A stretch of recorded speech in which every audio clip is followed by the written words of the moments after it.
Hey y'all. I know I said I was not coming on today, but I got some great news. Hey y'all. Hola. I gotta get this right because that's why my eyes be hurting because I be trying to look at all of these different screens. Something has gotta give here. It's crooked. Hey, y'all wanna hear some good news? I'm gonna wait until about at least 150 people get on here because I have to say it again. Good morning, everybody. Good morning. Good morning. Good morning. No sound. Oh, shoot. Can y'all hear me now? Can you hear me now? Can you hear me now? Sorry, I was connected to my speaker. Can y'all hear me now? Yes.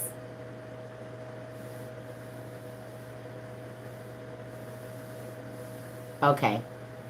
Y'all can hear me now. All right. All right. Okay, so look.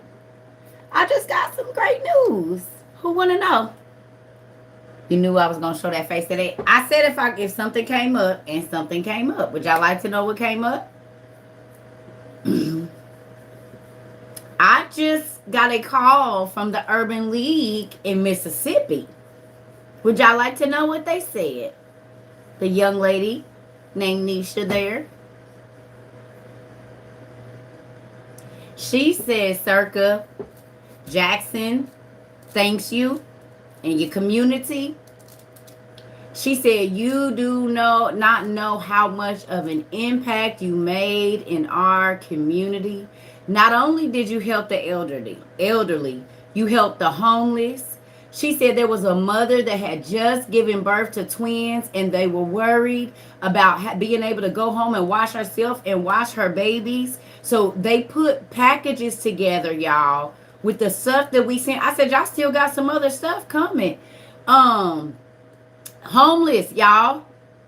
The straws and the wipes went to the homeless and the elderly, the people that can't get out. She said, we sent out water with them. She said, but you don't know that the babies in Jackson have PTSD. They so scared to use water. I mean, the regular water to wash their hands, to drink. These babies are having PTSD. She said, you do not know how much those wipes help. I said, oh, y'all got like cases of non-rinse body wash coming too. They'll be there on the 28th or so. So we ain't done yet. I told y'all we was waiting on the rest of it to be delivered. Y'all, she said the Circuit Trover community, we impacted greatly in Jackson.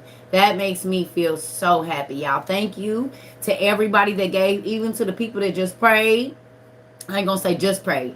Even to the people that prayed and you couldn't send it. It don't matter. God saw your heart and we collected and we did. I'm so grateful for y'all. Y'all be helping my dreams come true. I just got off the phone with my daughter and she was like, Ma, you really ain't doing nothing than you've been doing your whole life. It's just on a greater scale. She said, I know you be like whatever, but it's the same thing you've been doing. And that's true. That's true. That's true. I hustled and I would go take care of the hood. You know what I mean? Whatever I could do in the hood, the mothers, the old ladies, the whatever. It didn't matter. Like, and it wasn't just in the hood because I lived in some nice areas too.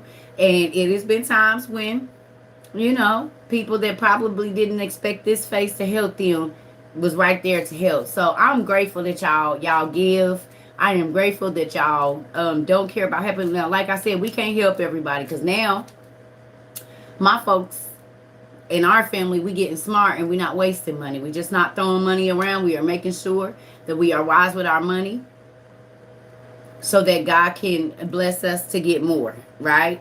That's what we do. If we wise with it, ain't how much you make, is how wise are you with the little that he gives you, and then he gives you more, or he just give you whatever you ask for and you get to keep your money. That's how Jesus math works. So just know, to everybody that gave, y'all got my toes wiggling. I was so excited. She told me some other stuff too. She was like, just know that y'all help mothers. She said she did hold a little bit of the stuff back because they getting ready to have another event with the kids because the kids are scared. So then she kept some stuff back. So that soap coming is going to help these babies that's scared to use the water that they can wash up. Elderly people, homeless people and mothers, y'all. We hit that community with the filters, and I'm just grateful. Think about the homeless people that don't have a place to hold water, so they can only take what they can carry. But that straw is 1,100 gallons of clean water. So as long as they got their bag or their purse or they whatever they taking with them, they don't have to worry about carrying heavy bags of water. They got 5 years worth of clean water as long as that homeless person has that straw. 5 years.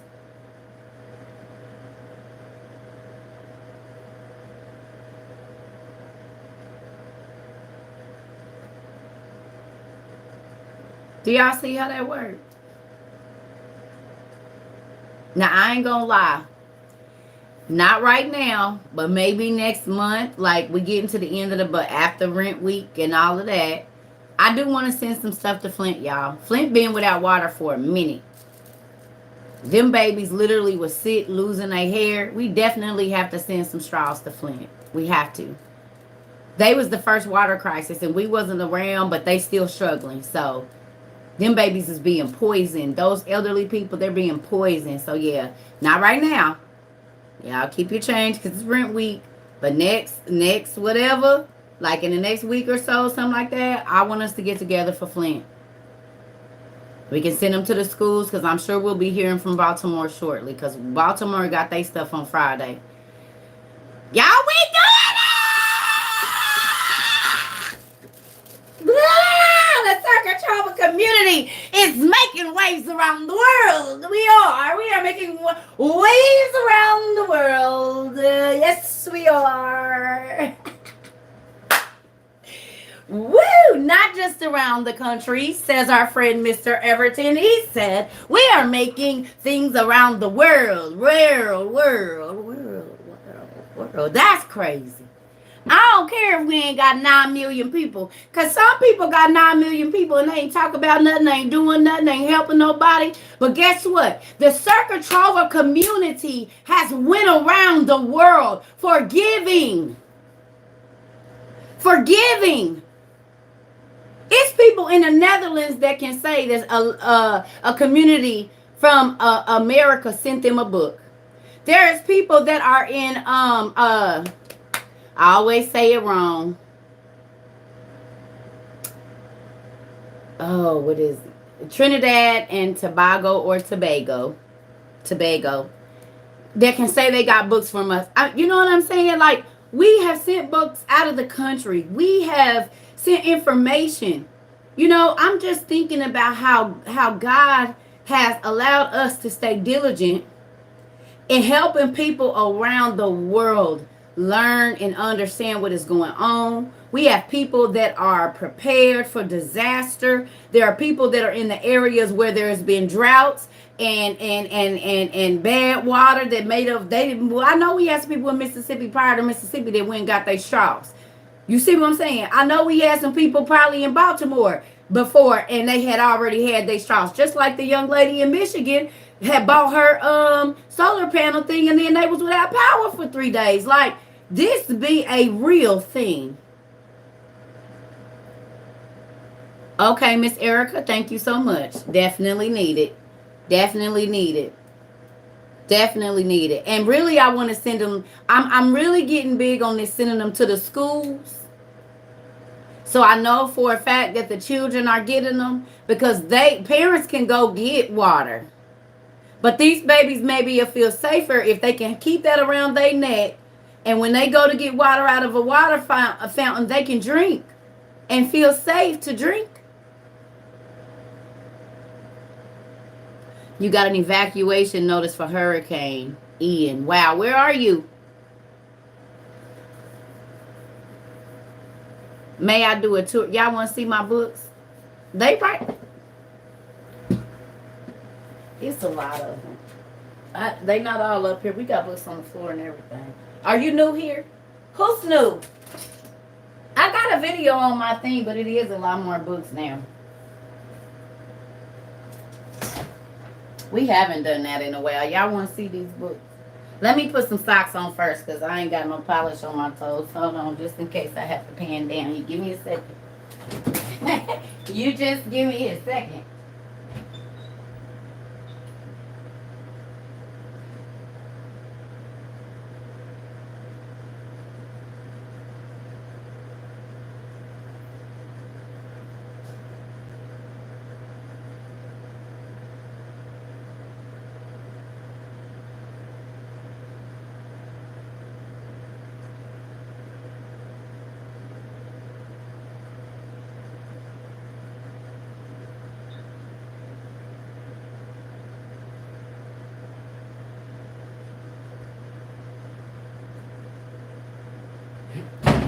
All right, family. That's so cool. Y'all know I'm a nerd. Let me show y'all how much of a nerd I am. My socks look like paper. This is supposed to be paper, y'all. I got some socks, and they have like pins and paper clips. Y'all see that? So my socks look like paper. That's how much I brag that I like my socks to look like paper. Ah, Jesus, help me. He made me like this, so y'all just gotta deal with it. I don't know. Oh, they got pins and stuff, highlighters on them. Just as crazy as a Bessie bug. All right, so I don't know how I'm gonna do this like simultaneously, but we'll try. And there's books down there too, but it is what it is. We'll just do these. And there's books over here too. There's a ton of books everywhere, actually. Now, this ain't going to be able to be off long because it's... I'm going to do it one at a time, so y'all going to have to stay on real quick, YouTube, because my phone died. Hold on. All right.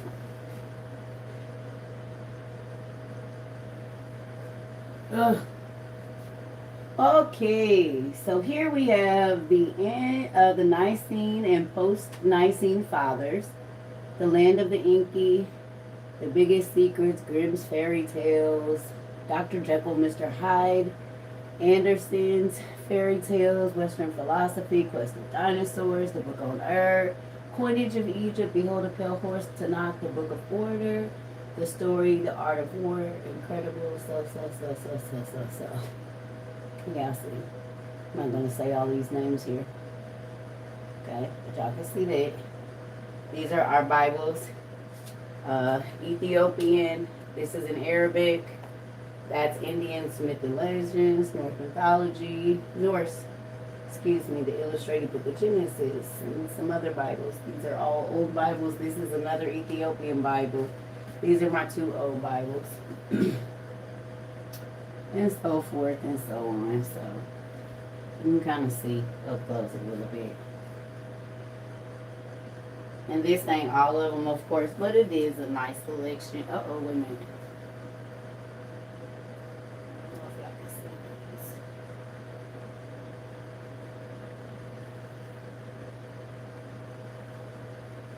So it's some nice books down here. The world's greatest religions, Egyptian books of the dead, and so forth. So, yeah.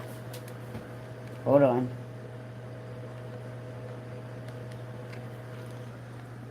And that's not all of them. I got books on this other side. It's a whole bookshelf right here, and this whole side thing that filled up, and there's still books in my room.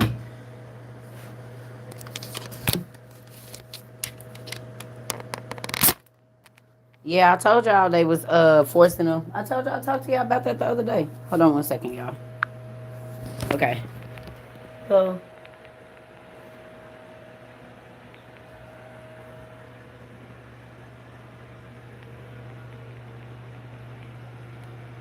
most of these y'all already seen them if you looked at my videos though. Cause I did this, but we do have a lot more new books that have been added. And then we got these. And there's more, y'all know, but so there's that, right?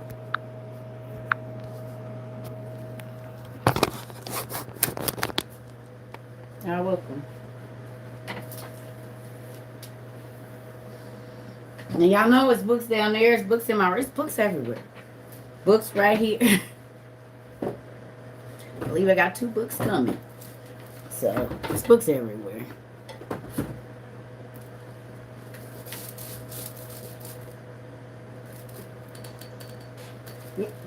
Abnormal psychology. Not just psychology, abnormal psychology. Anthropology, plant physiology, bizarre phenomena.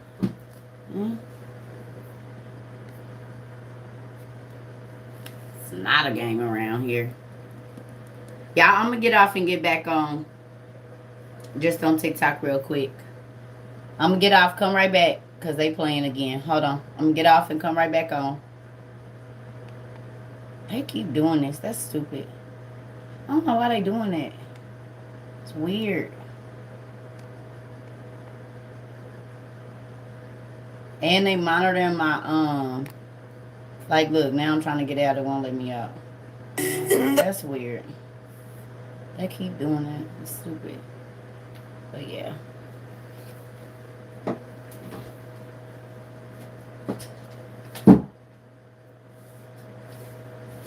Sorry, y'all. We got an anthropology book, too. Gotta learn about the study of people. Right? And migrations.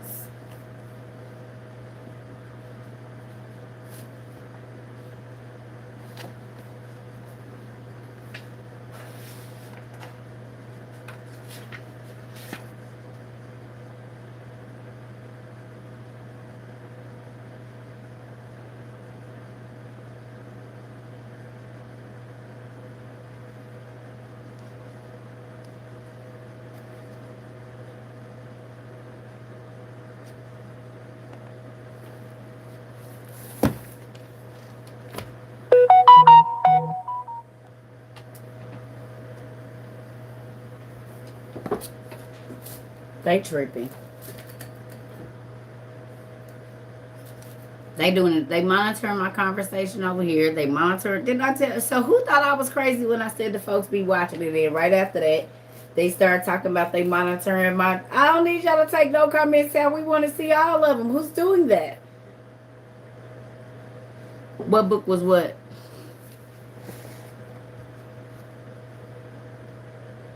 This one?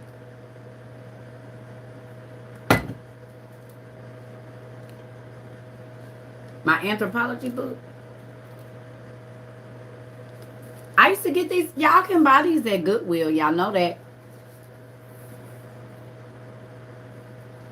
All these books about whatever kind of text you want, you can get these for $3. After the college students dump them off, I go get them.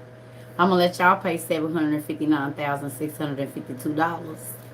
And then I'm going to go get it for 35 cents at the Goodwill. And learn the same things you did for $7,000 a class. Learn whatever you want to, as long as you got the book.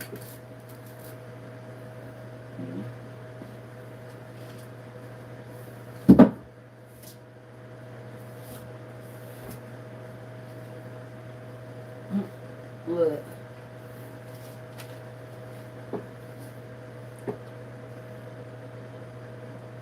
As long as you got the book.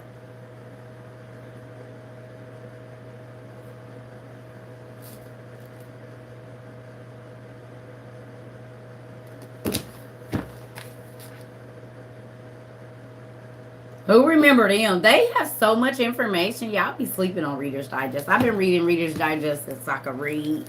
When they was in the magazine and the hard book at the end of the year.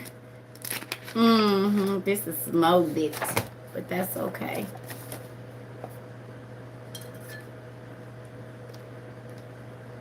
Who's looked up spontaneous combustion? Spontaneous combustion for humans. How many people are on record for spontaneously combusting?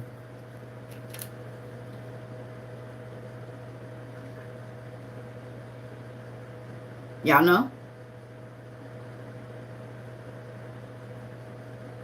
You know someone that happened, they just catch on fire? Did y'all know those people that really do that? Yes, they still have Reader's Digest. Yes.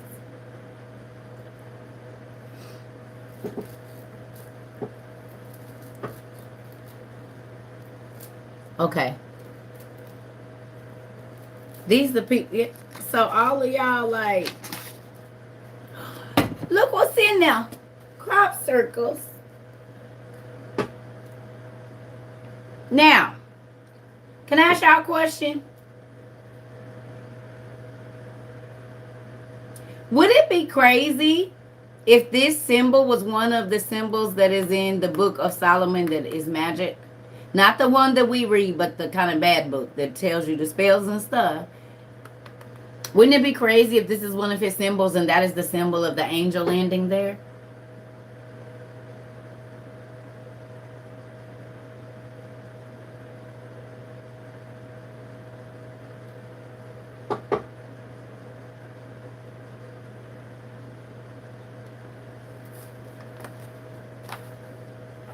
Mm-hmm.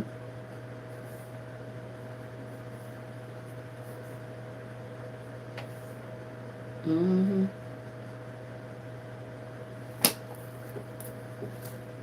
This book got wet, and I don't know how.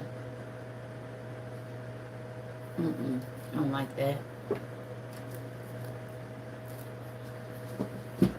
This is why signs and symbols, you need to know them. So they can't just say, oh, this is such and such. Actually, that's the angel such and such touching down, because that's his symbol, actually.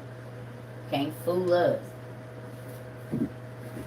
Y'all, we got books on plant physiology, mythology, ancient Egypt, battle maps, remarkable diaries from around the world. Somebody bought me this. I don't know who bought me this. Thank you. But do y'all see? These are diaries from all around the world that they found. Cool. Look, before in the 1500s, the revelations of Julian Norwich. Do you see? Just all different journals from all around the world. Marcus Aurelius, look. 170 CE. Yes, Lord. I love books. They're so amazing. They just have everything in them. Like, you don't need friends if you have books. They are my friends. Yeah.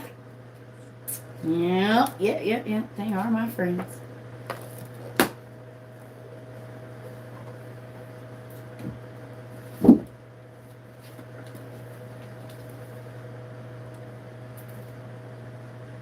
Nor TV. That's exactly why there isn't one in my house. I mean, I watch it on my tablet or something, but who's seen something like this before, family? This book is new. I don't even think I opened it more than once. What does this look like? Where have we seen something that looks similar to this?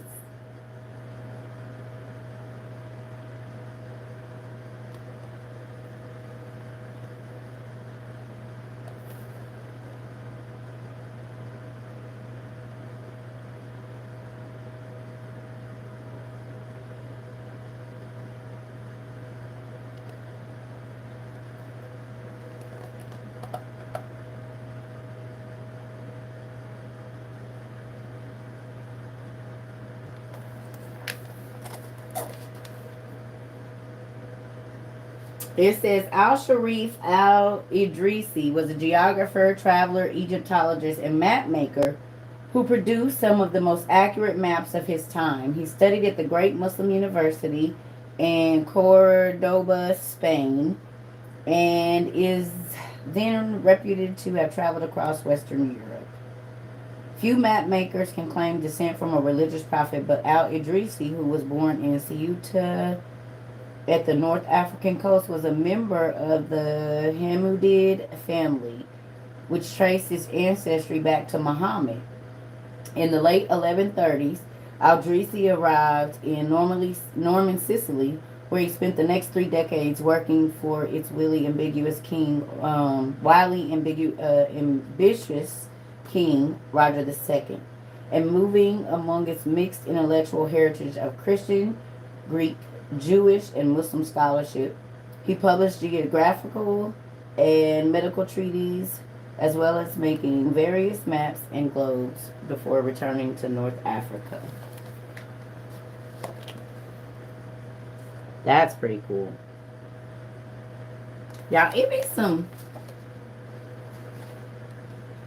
Asia Minor, the grid over North Africa, and these are old maps, y'all.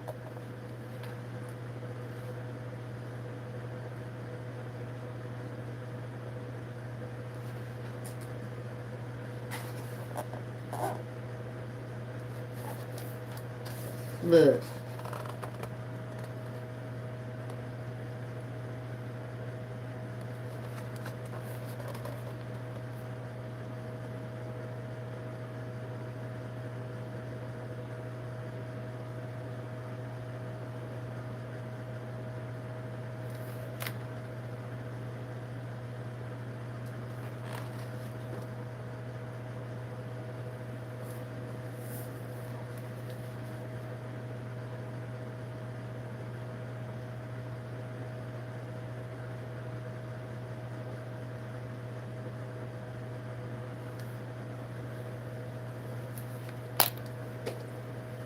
Books are friends, not food.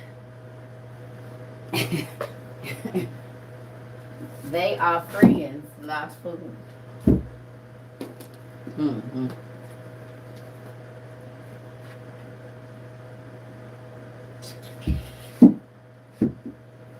Yeah. What the heck? Yes. Yes. So, I just want to say again that I really enjoyed those 2 last Zooms. They really did something for me in a major way. Got some encouragement. Oh, yes, maxed out, because I still got all these books over here on the floor. It's over probably 30 books right here on the floor. Because y'all see, we got the Encyclopedia of Ancient Giants, the Encyclopedia of the Giant Humanoids, Dictionary of Demons, Encyclopedia of Demons, the Lost Books of the Bible, Josephus, Dead Sea Scrolls, Nag Hammadi Library, Dictionary of Angels, the Giants of Patagonia, and so forth. It's another 30 books down there. And then y'all know I got this shelf right here. Oh, jeez. I'm just happy to get some organization because I was like, my books was, there was just some stuff going on I don't approve of over here.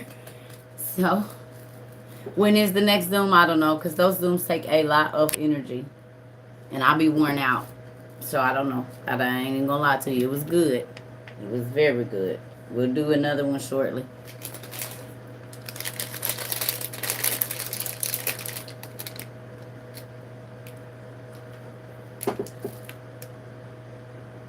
You started reading. Who else started reading He Came to Set the Captives Free?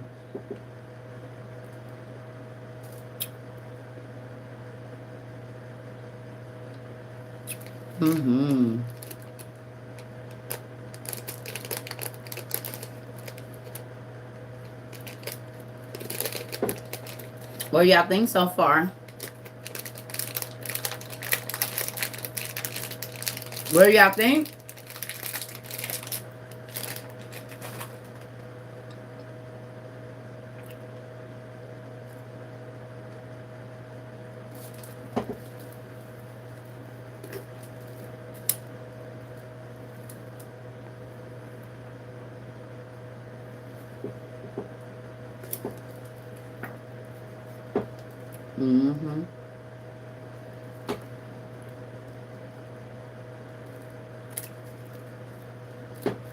Whoever got the book, if you have it downloaded,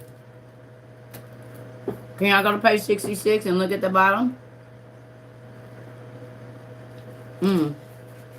Actually,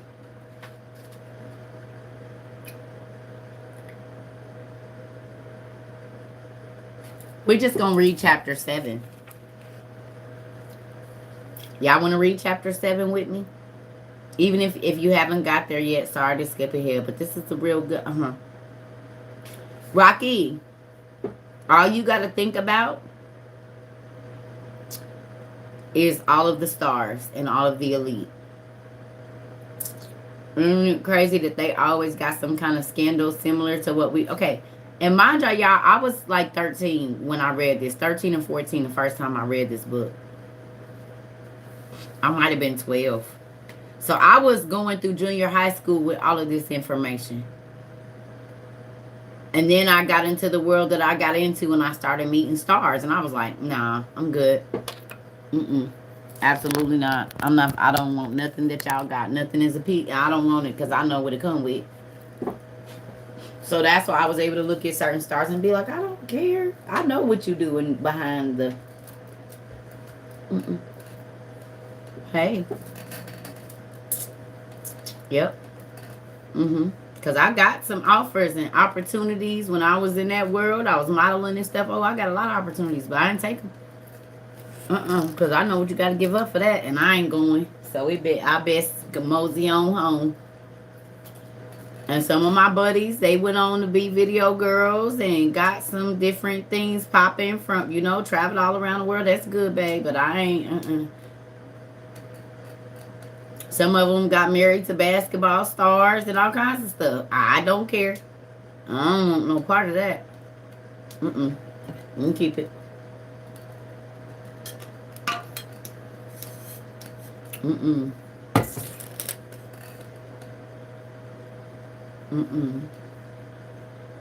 I already knew what the deal was, so I was like, nah. Your money don't have nothing to do with me. Your fame don't have nothing to do with me. No, I don't care. And I'm not just getting with you because you got a name for yourself. So do I. You need to be enamored that you even in my space. You just a human like me. And that's why they invited me back to their parties, because I was going to talk crazy. I don't care. And they liked it too. So, and I'm pulling up in my bucket with the primer on the side. And who know about the $5 stove? Now, y'all young people ain't going to know nothing about this. But do y'all remember the $5 and $7 stores? Do y'all remember that? Where you could get you a little fit for $5. Who remember? Yes, babe. And was kicking it with in a hut. I'll show y'all some pictures. Y'all be like, Circle, you was crazy. It was the fly thing there. And everybody else got on all the name brand. I got on a $10 outfit, killing the game. Pulling up to the same parties you all are with a little bit more change in my pocket. Thank you. Thank you. We'll take that. Thank you. We'll take that. Thank you. Sure did. Won't be spending all my money to get in here either.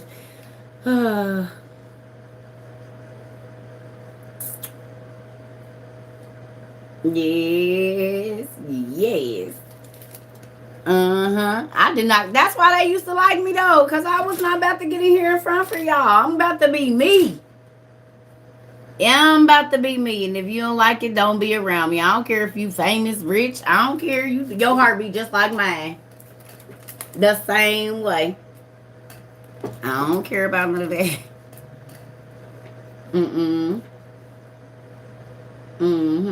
No, I don't care. We on page 64. I said 66, but let's read about this. Because... Okay, so this book was written in like 1993, I think. Let me see. Let me make sure. Excuse me. 1986, excuse me.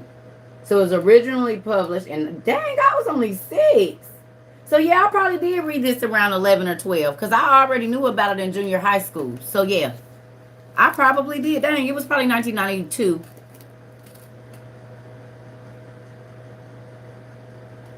Why do that keep happening?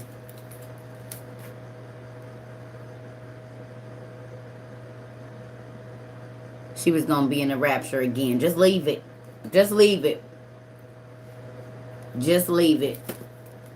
Okay, so if you want to download this book, you can go to Z Library right now and download it. So you can read with us. Or you can download it right off of Google too. Just type in "He Came to Set the Captives Free" PDF.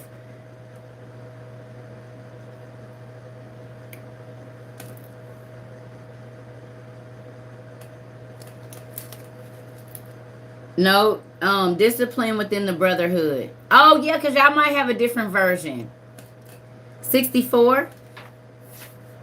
I don't know what edition you have, so it's discipline within the brotherhood is what we're looking for. This.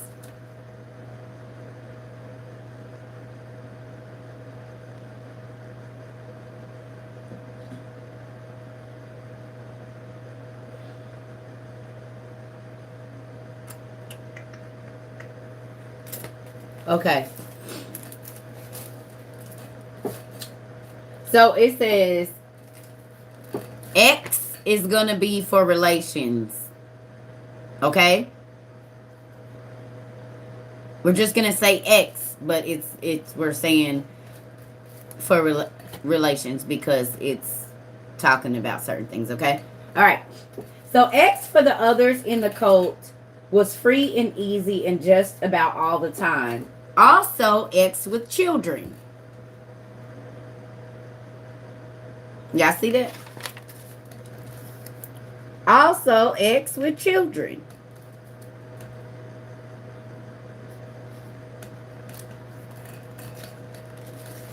In the code. Okay? Y'all seen that?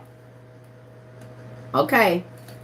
A very high percentage of all children within the code are regularly actually SA'd, basically. So the children that are born into cults are regularly SA'd. Okay? It says the cult members mostly pair off with others of the same power level. Almost every ceremony or meeting ends with an X orgy. Individual members usually have the right to participate in X if they want to. There was intercourse with demons also. Do you see that?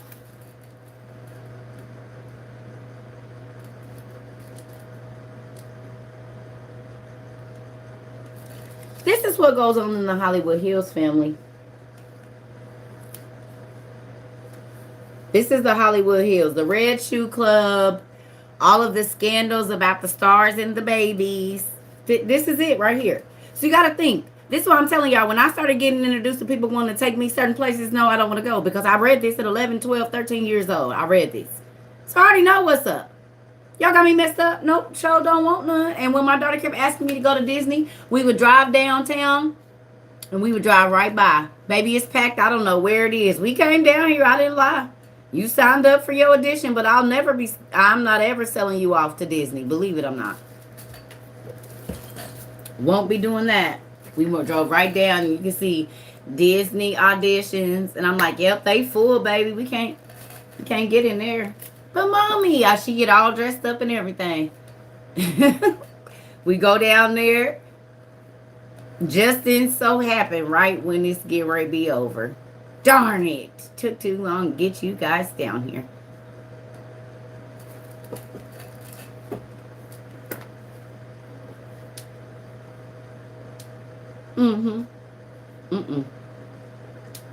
And we went a couple of times. Sorry, baby. If you watching now, you know. Not giving you to them people. Hell no.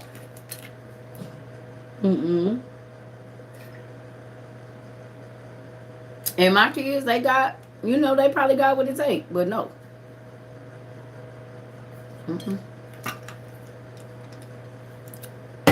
She wanted to model.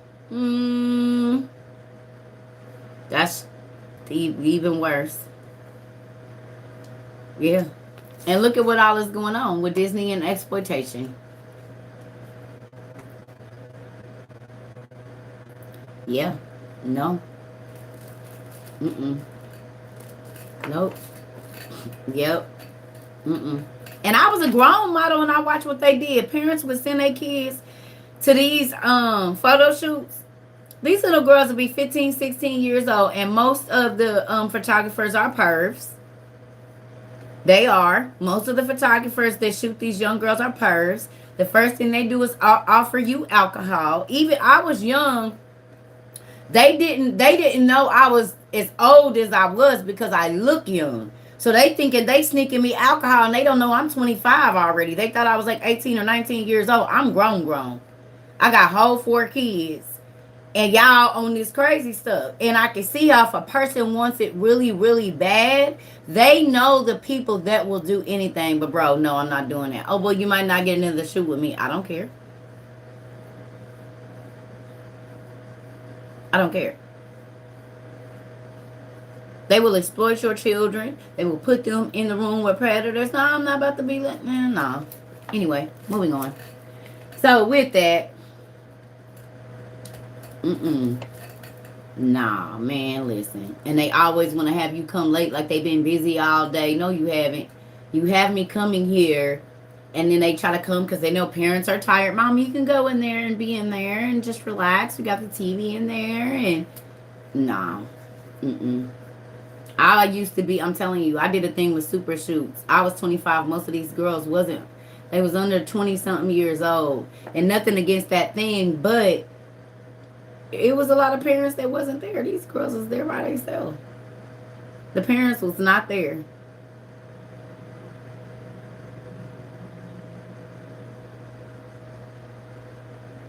What do I do when it's difficult to read books? It's almost like there's a force hindering.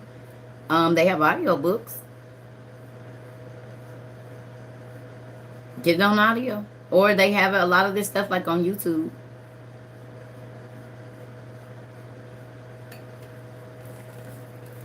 Yep. All right. So let's go. So it says there was also intimacy with demons.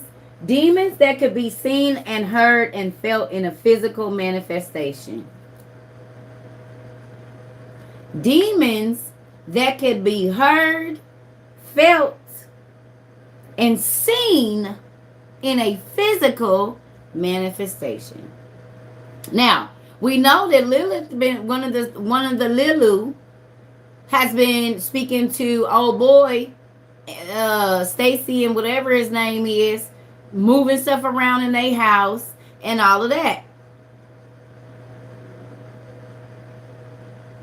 How many movies do we have, Lee? Right, Lee and Stacy, thank you. How many movies do we have about a spirit attacking a woman in her sleep? Or a man being attacked by this thing in her sleep, and then the demon manifests into a real person. Like a physical person that they can touch.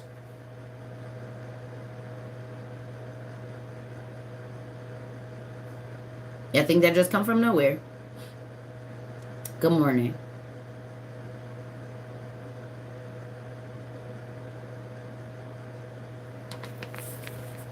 Okay. This is why you gotta sign an NDA when you go in the hills of Hollywood to their parties. Because this is why you have to sign a non-disclosure agreement to go there. Because there are things that happen that will blow our minds if we know. And that's why a lot of the stars end up going crazy. Or drinking themselves to death. Or overdosing because I can't really tell you about the things that they see in there. And we get to read about it. Let's finish. So we know that they begin it in with demons. It says this would occur usually at meetings and Sabbaths where there were a lot of drugs used. Demons had X with unwilling people. People who were being punished for not doing what Satan or the demons wanted. Often a man was forced to watch while more than one demon had brutal with his wife. That was a very effective way of discipline. So think about what he just said. When you sell your soul and you become a part of this coven, one of Satan's disciplines for you is to watch your family be SA'd. Your family member. There is a boy and his father that is very famous, and I made a comment about this on my Instagram in 2013, and everybody thought I was crazy. I did a live post about it.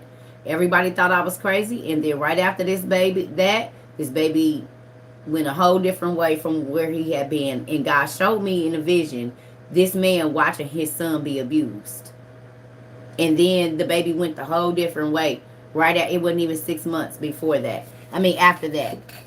Yeah. So with that, it's a real thing. So now y'all know why them babies be messed up. Because when they don't get in line, there's things that they have to see. I don't know why it won't let me turn off that thing. Yeah, it's still happening now. Okay. So it says fear is a tactic that is used more often than anything else.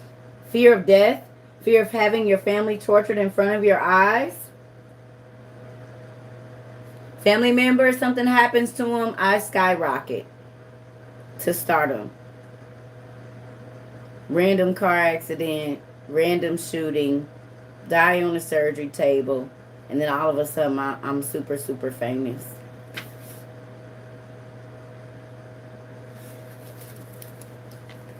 Miss Anderson. So, both humans and demons were tortured. Many times demons were forced to physically manifest, then they were tortured and torn into pieces by other stronger demons because of some minor disobedience. The sights and sounds of these hideous episodes were burned into the minds of everyone present. The group was then told that this was an example of what would happen to them if they dared to disobey Satan or the demons.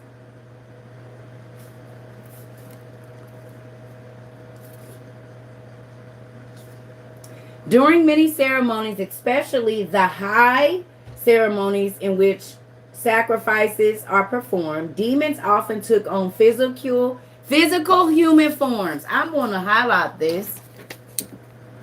Let's look at it.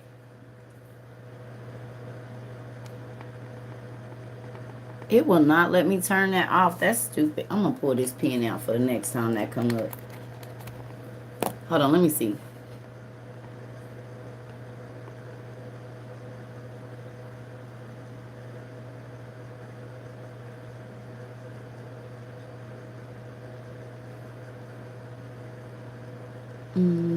I'm trying to figure out how to turn this off because they keep trying to get on here.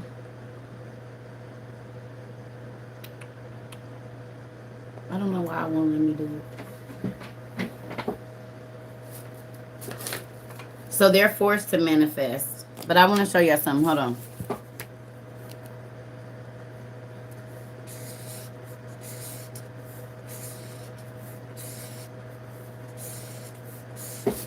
Now, what's that MK Ultra stuff y'all be talking about? I don't even know what it is. I don't even know what MK Ultra is. But look. Y'all see what that say? I'm trying to get this where y'all can both see. So look. I'm going to just have to show y'all one at a time. During the ceremonies, especially high ceremonies in which human sacrifices are performed, demons often took on physical forms. At times it was difficult to tell who was human and who was a demon. However, demon eyes are cold and lifeless. Their touch is like burning coals, and yet there seems to be no life in them. Skinwalkers, maybe? What y'all call them, shapeshifters?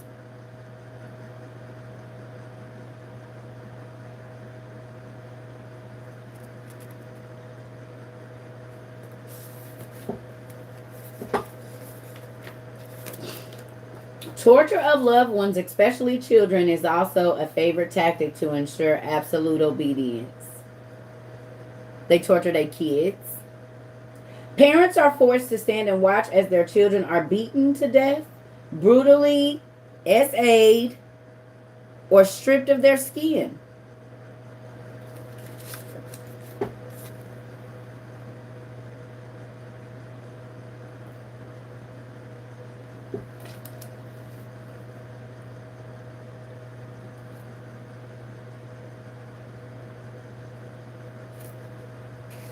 Now, where would they get some red dyed shoes from?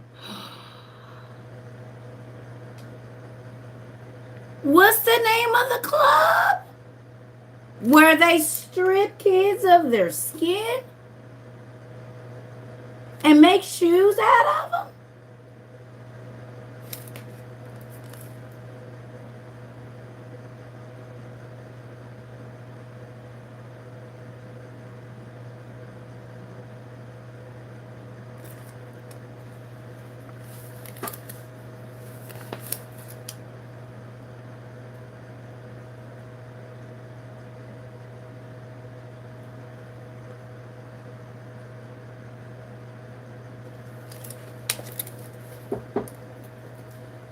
And what has come out in the last few years, that what's been going on with the elite, and what do?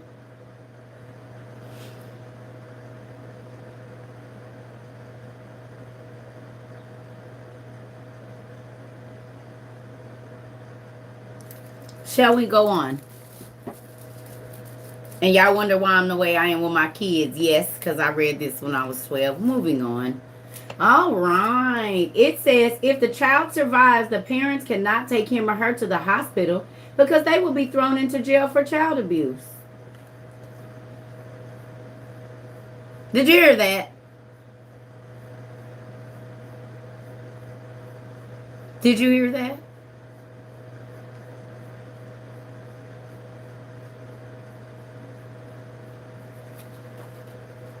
This is why folks in the communities be going crazy and saying, you just don't understand. I can't talk about it. I can't talk about it. No, or they get to talking too much and they think about what was threatened, what they have on their family.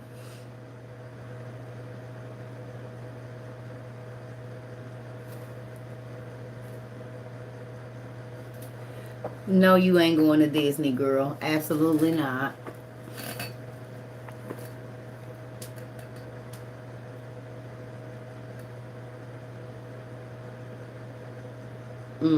Let's go. It says the parents cannot take him or her to the hospital because they'll be thrown in jail for child abuse. They could never prove that they had not done the torture to the child. There would always be other Satanists who would step forward to testify that they had seen the parents abusing the child.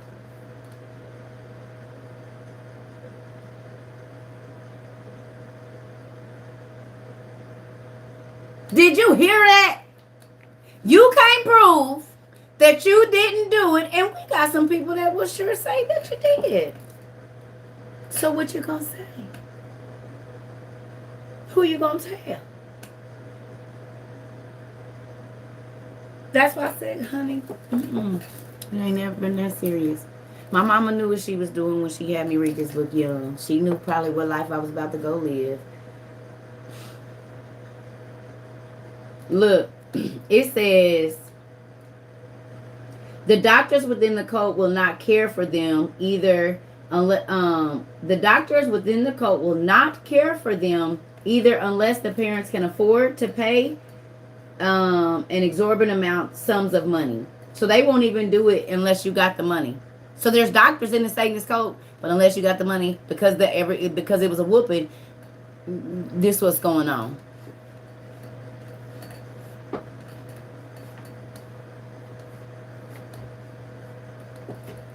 What's your doctors? Werewolves. Oh, I want y'all to read this for yourself. I ain't even gonna read it. I'm gonna highlight it in. What color we got here? We're gonna do this. Nope, that's flip chart. Hold on.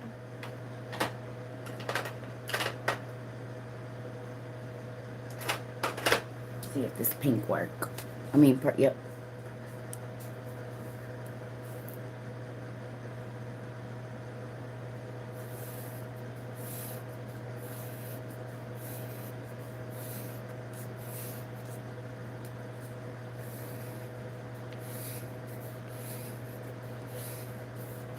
So this is done.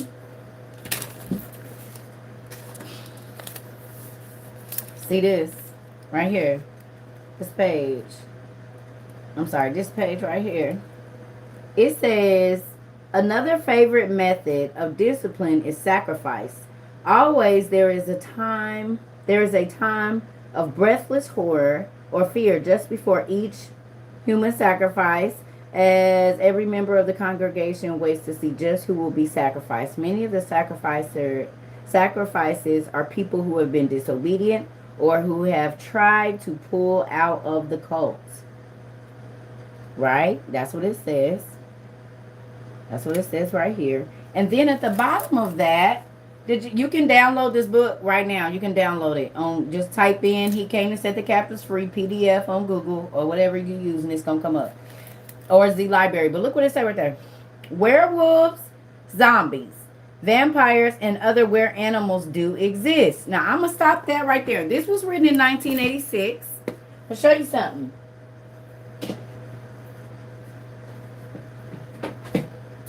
Two things. One,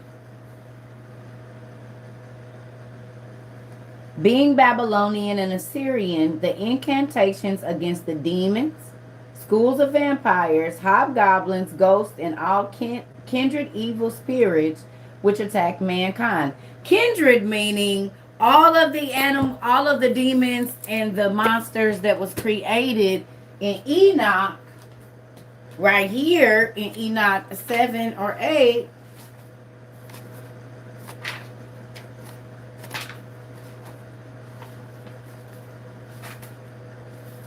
Right here, when it said they start drinking blood and stuff, where it go?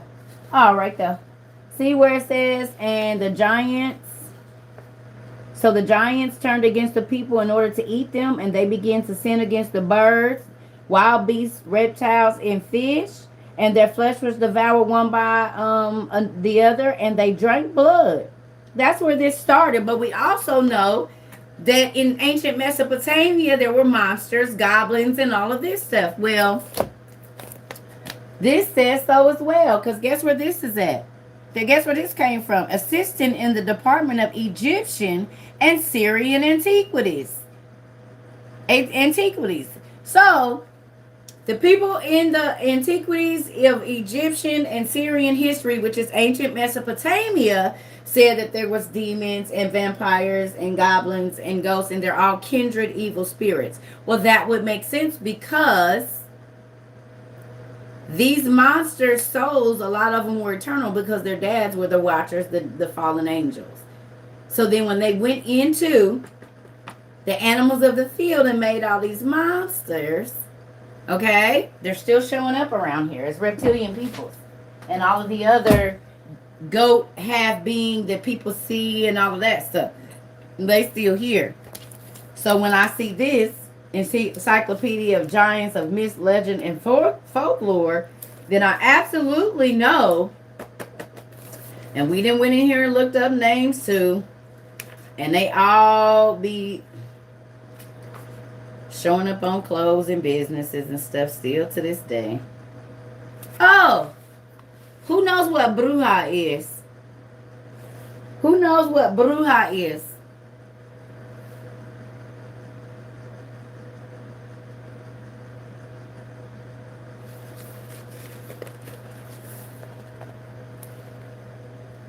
What's this say there? In Spain, there is a living vampiric witch known as a bruja, or witch. By day, she is a beautiful woman living an ordinary life, but by night, through the use of her magic, she hunts for children and lonely travelers to attack and drain of blood. The bruja is most powerful between the hours of midnight and 2 a.m. Now,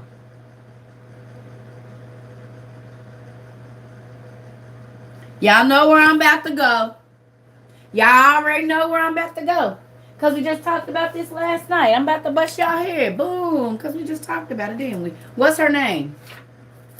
Obizu? Ain't that what Obizu do?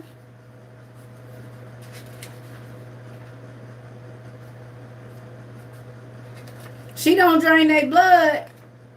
But it be in the middle of the night. We just read that yesterday.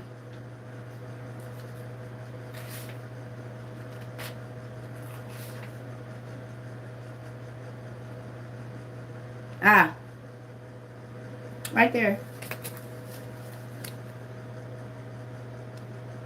She said, I do not rest at night, but travel around all the world, visiting women and divining the hour when they give birth. I search for them and strangle their newborn infants. I do not go through a single night without success. You are not able to give me orders, so forth and so on. Otherwise, my work is limited to killing newborn infants, injuring eyes, condemning mouths, destroying minds, and making bodies feel pain. Obizu.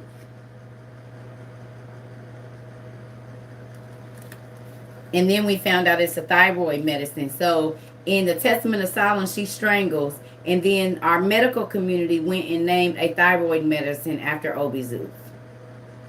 Your thyroid is in your neck. And if your thyroid don't work, you die. If you don't have the right medicines. A bruja is a witch, but it's also a spirit behind that. She transforms. And so does Obizu.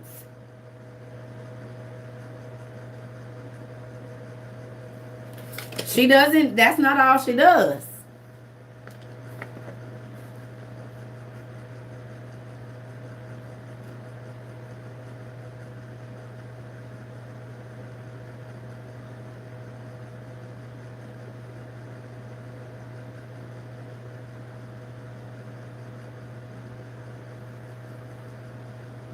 Don't they always show a witch with her hair blowing in the wind, like crazy wild hair?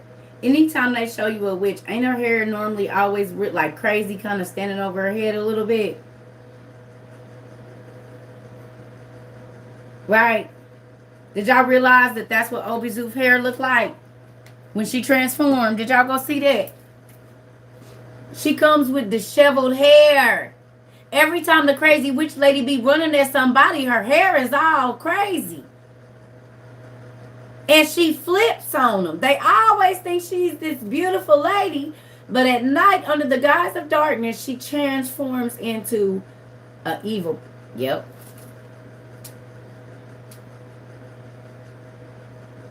It says, when I, Solomon, heard these things, I was amazed, and I did not look at her shape, for her body was darkness, and her hair was savage.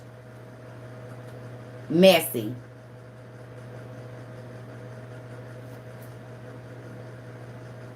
Anyway, so we know that in Babylonian and Assyrian history and Egyptian history, they had vampires. They had them. And then a bruja is a form of a vampire. Blood drinker. Okay, so that's in that book. And then we'll go back to now. This was written in 1986, but guess what they're still saying here? Guess what they said? They said right there that werewolves, zombies, and vampires and other were animals do exist. I have seen many of them. This is why, my dear family, when you look at your favorite rock artist or rap artist, and they have the video where they transform into an animal in their video, and you just think it's cool graphics, they're showing you their ritual. They're showing you what animal they got transformed into when they allowed the demons to completely take over their body.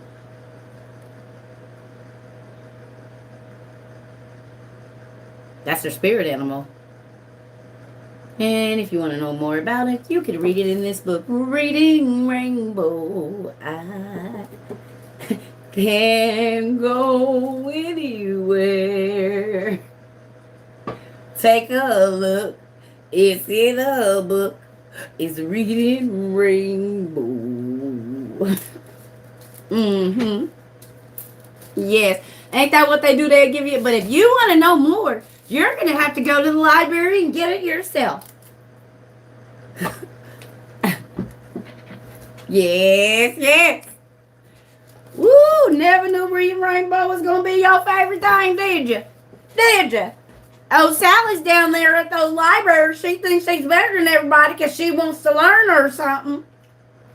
She's just going to be trailer trash like the rest of us. Just because she wants to learn something. Oh, Sally's down there with that old librarian. They're teaching her how to. She says she's going to get out of here, this here ghetto. She doesn't want to be in the trailers with us. Yes. Mama says she's going to let her go down there and learn something. I don't know what she don't need to go down there to that college. It's all kinds of stuff that happens down there. Those girls get down there and they're not worried about learning anything. They're down there drinking and smoking and doing everything they want to do. And Mama's going to let her go. Mama, aren't ya? You found out those old college papers down there. You want her to learn something? She's going to come back and learn us something? Miss Sissy? Miss Sassy Pants? Listen, let me stop. I love y'all. Y'all know them was real conversations. Mm-hmm. Yes. Oh, Millie let her daughter go down there. She ain't never come back down here. She's too good to come down to the trailer park now. Oh, Millie got out. She sends her mom all those old gifts down there. I went down there and got one off of it. I opened it up and see what she's sending her. Every day she's getting something. Every day that old Amazon truck is pulling up down there ever since Millie got on out of here. And now you want her to do the same?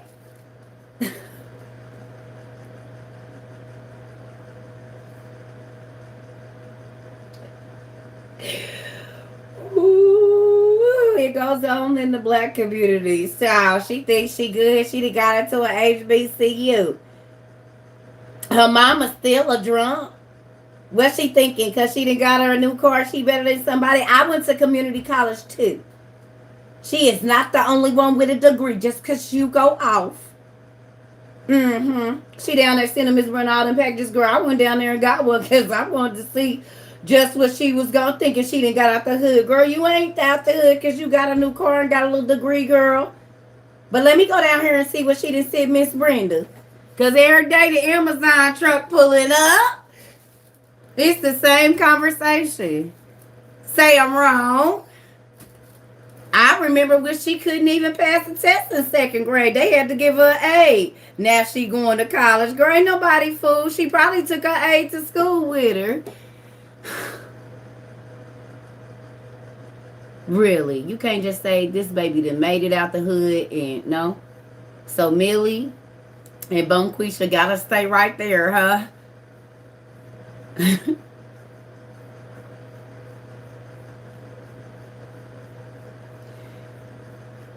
Am I wrong? For either one of them, am I wrong? Just tell me if I am, maybe not. Okay. If I'm wrong, I'm wrong. But I don't think so. I done been in both communities. I know how it go. And be cracking up at both of them. Y'all are crazy.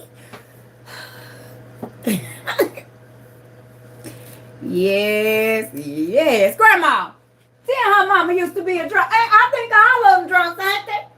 Yeah, and then the uncle, he on drugs down there. She trying to act like she done came from a good... Girl, if that boy knew who he was married...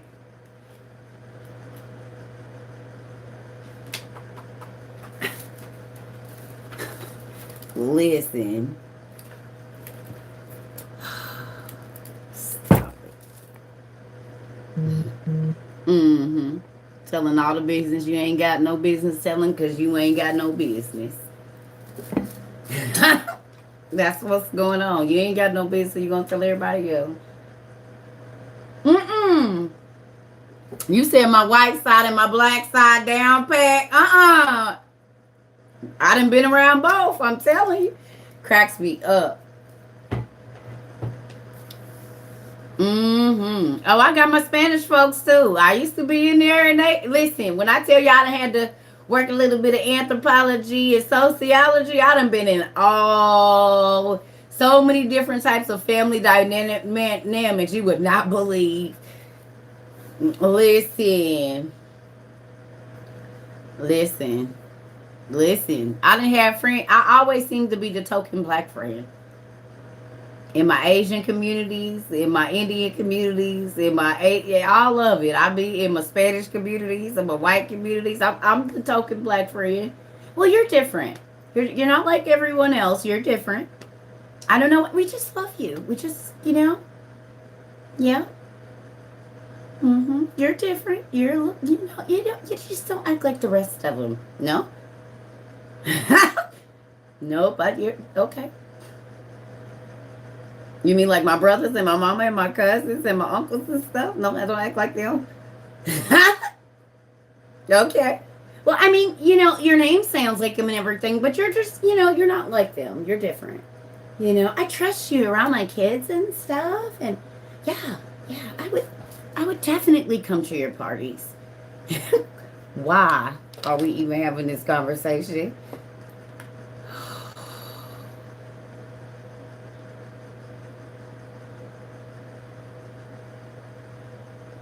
I don't know what to say. Thank you. Listen. Y'all be too tickled. Y'all know. Listen. Mm-hmm. Oh, yeah. Definitely. Oh, yeah. I don't know why, but okay.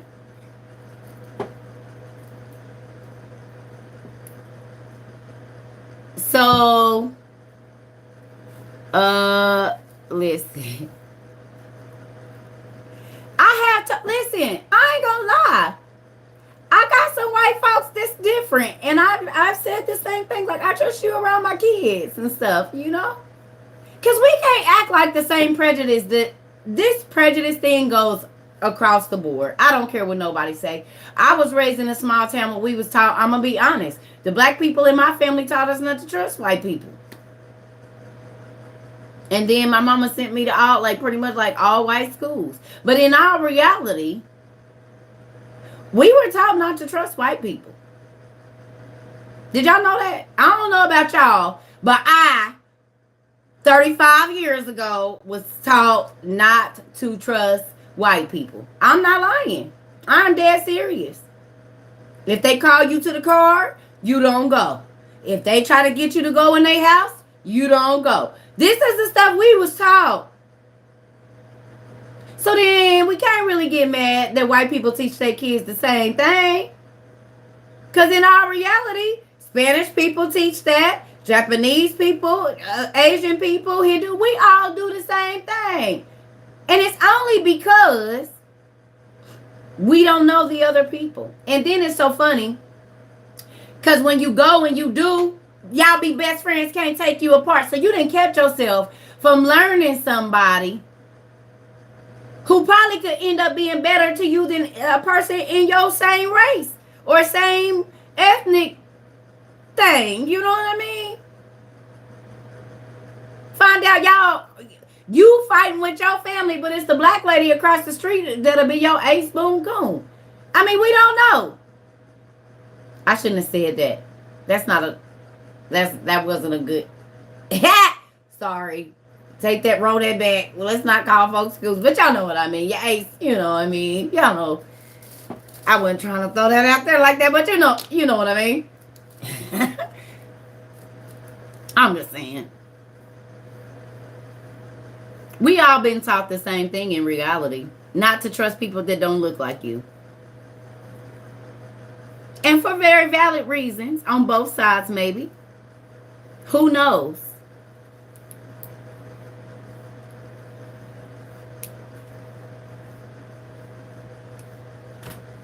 Because I know I'm telling you right now. You talk to some of my old uncles and stuff from the South. Come on. The same way that we don't like that folks throw around the N-word, it be some not so nice words flying around for the other. Say it ain't. If you get your uncles and aunties and it ain't nobody that is not a person of color around, the same conversations that be happening almost at them Klan rallies be happening. We not gonna front.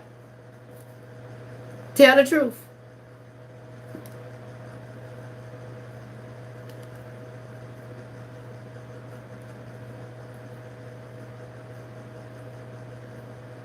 Okay, I'm about to probably lose some followers when I say this. It's a lot of black mothers that tell their daughters and sons do not date white folks. It is a lot of people of color that tell their children not to date white. And you know why? They said because if something happens and they get mad at you, they can call the police on you and it's going to be your word over their word. Whether they lying or not, you're going to go to jail. Whether she can falsely accuse you and you're going to jail. And guess what? It hasn't proved wrong. It has not proved wrong. And that I ain't going to lie about all the way up to stars and everything. It has not proved wrong.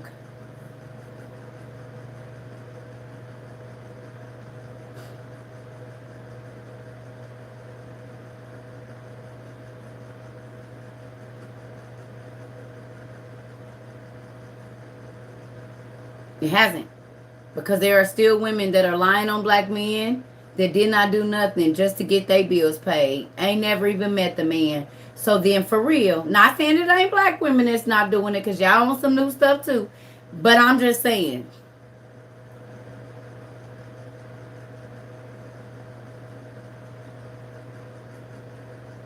No, we're going to talk about it. We're going to talk about it because it's a reality. It's a reality. Because I post black and white Karens and all of that. But these are issues that if they were talked about more and really see that everybody really be saying a lot of the same thing.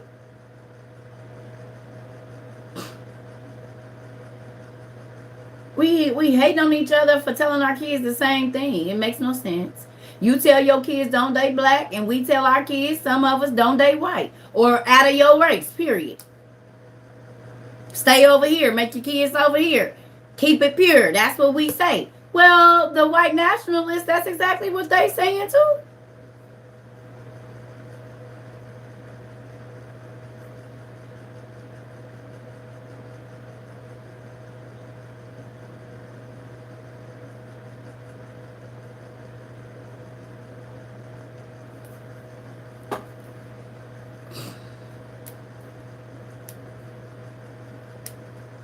I mean, I'm just saying as far as issues right now with how narratives are moving around, in our reality, everybody be doing a lot. Now, some people do a lot more, and they be putting their nose in business where it don't need to be. But other than that, it be the same thing. It's all I'll be wanting y'all to see. In our reality, ain't nobody really seeing nothing different. Just like I told y'all with all these religions and all these stories, they're pretty much all telling the same story just from that people's point of view. Because all of these people got a mythological God story where the fallen angels came down or some race of beings came down, made it with their women, probed their women, taught their women all of this stuff. It's all the same thing still happening.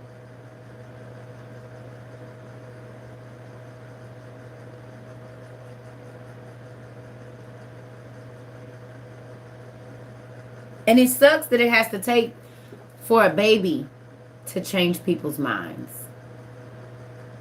A baby that grandparent, white or black, because we're not going to sit like the black mamas don't be looking funny when your son bring home a white girl. The whole family be like,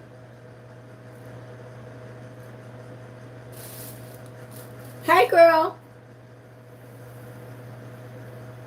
Come here. Let me talk to you over here. Come here. Now, what you doing? Bring that girl over here. Hey, honey, just hold on a minute. He gonna talk to his grandma, baby. Hold on.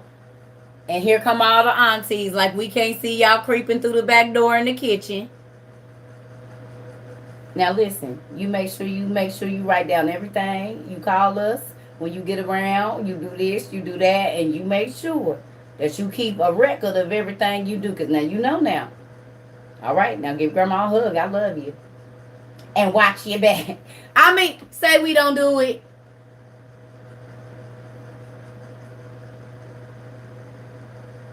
Y'all want me to tell y'all the truth? I'm telling y'all.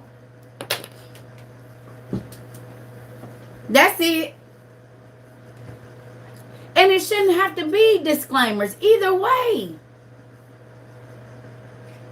It should not have to be disclaimers for white, for Asian, for Arab, For whatever. It should not have Spanish. It should not have to be disclaimers. It should be, is this person treating you right? Do they love on you? Do they respect your culture? Do they respect you? Do they make you feel safe? These are the things that love is about, but it's always this first.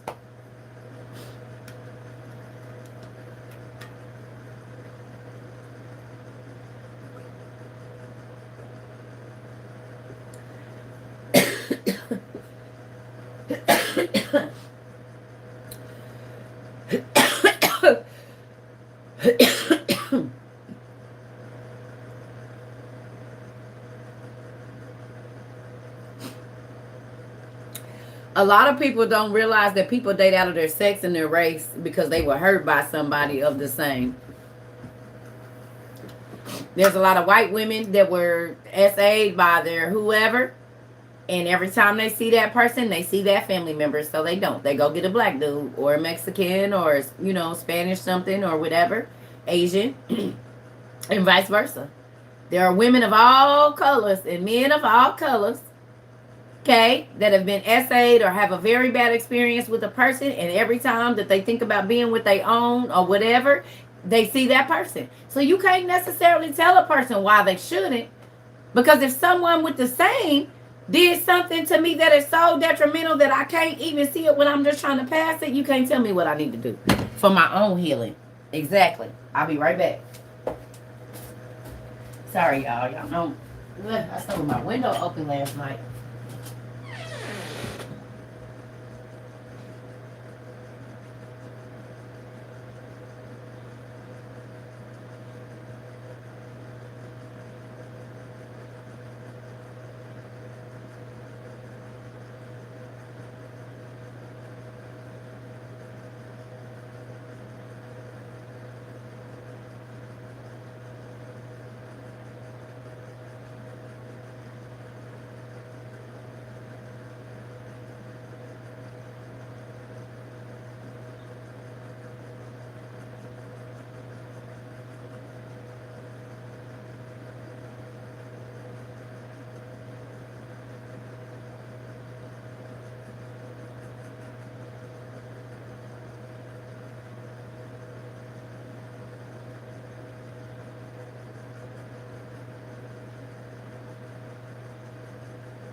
The only thing about when the weather change, your allergies and stuff be acting crazy.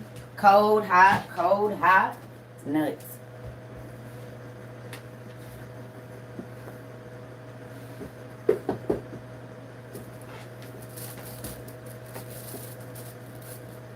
Right, I'm just saying, we always want to put a stipulation on what a person should do or how they should do things or why they need to. But you don't know that person's individual trauma or whatever as to why they feel the way that they do about the things that they do.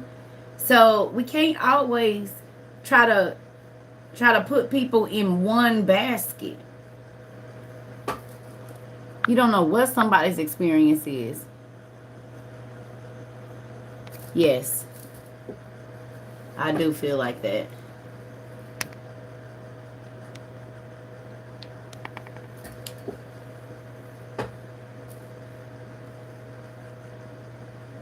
Supposed to be crashing into an asteroid today. Yeah, it's a lot going on. It's a lot.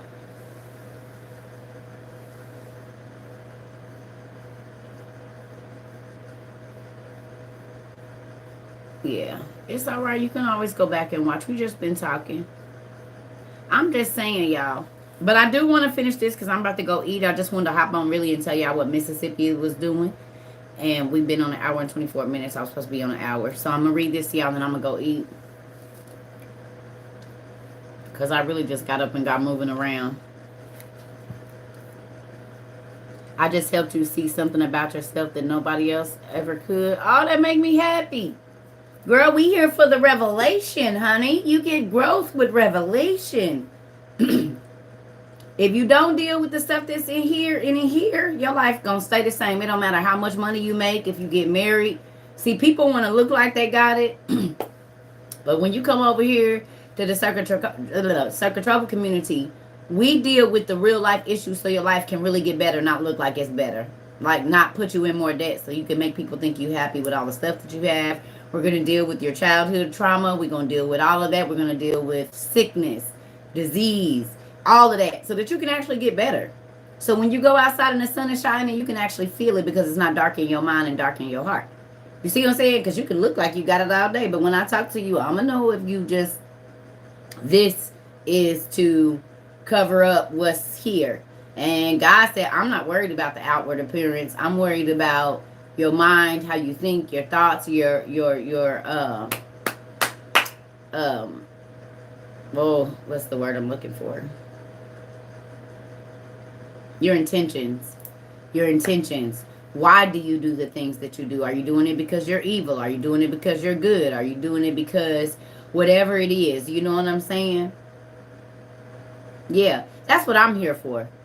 Y'all got everybody else to teach y'all how to be fabulous and fly. I'm trying to work on your hearts and minds so that God can come in and do what he needs to do so that you can make this boat that's going to be coming. Not the rapture in the sense that you've been taught, but actually make it so that you're not on the second and fifth flow of heaven.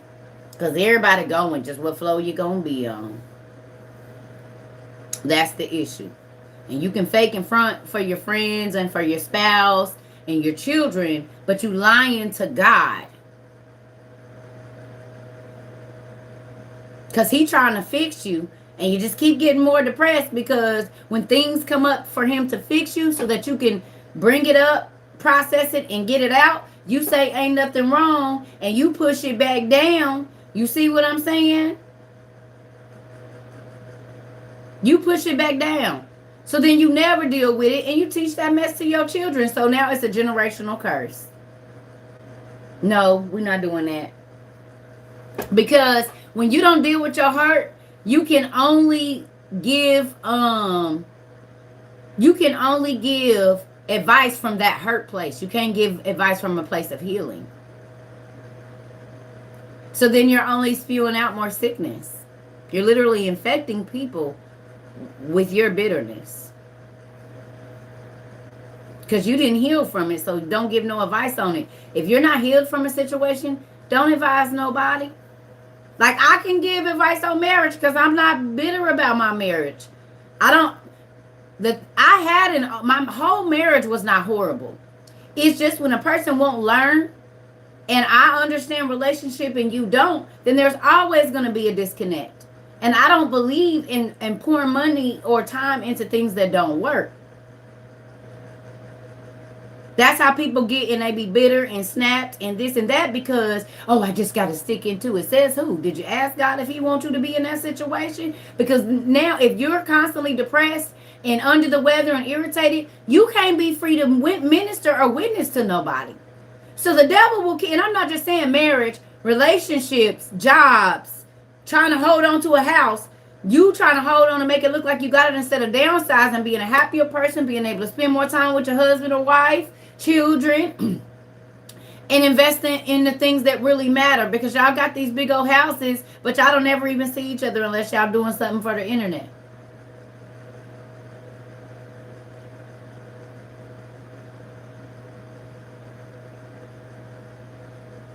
Ain't no more family dinners because everybody got to work 17 jobs to pay for all of these trips and stuff. And eating these extravagant meals. And so then the babies, because if y'all doing so much, why is babies unaliving themselves at an alarming rate right now under the age of 13?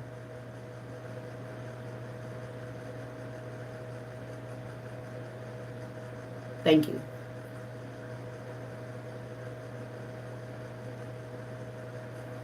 Don't make these babies look like they got it. Make sure they got it. Make sure their minds are strong.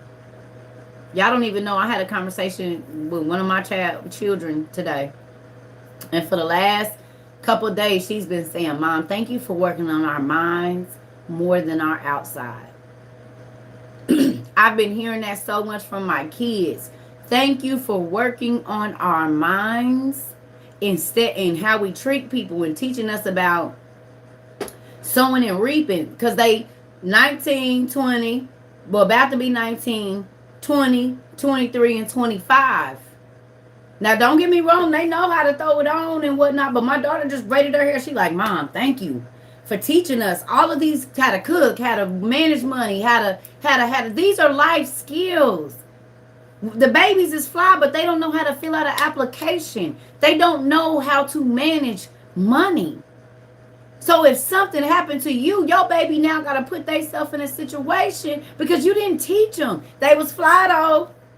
But they don't, if you send your kid in the store with a grocery list, can they buy everything on there and bring you your money back? Or are they lost? Pay bills? For real. Like, it's so many kids that know how to swipe them cards, but baby, y'all do not know how many kids I have had to help fill out an application for their apartment, applications for jobs, and y'all mamas keep y'all fly, baby, but can't have a real conversation. Don't know how to talk without using slang. Write a check, come on. But y'all cute though, them bundles be fly, baby. And think the world owe them something. Entitled to what? You ain't did nothing. Girl, I got this job, but baby, I ain't about to do nothing. We'll take you home then, because we don't need nobody here that don't want to work. We hired you to do a job. But that's because y'all let them act like that at home. Baby, Miss Marie, it blew my mind to see how many of these babies coming out of high school can't read. And if they read, they don't understand what they just read. I'm talking about no comprehension whatsoever, but they nails is long and they fades is tight and them locks is together. But these babies can't read a sentence. Now that's the truth.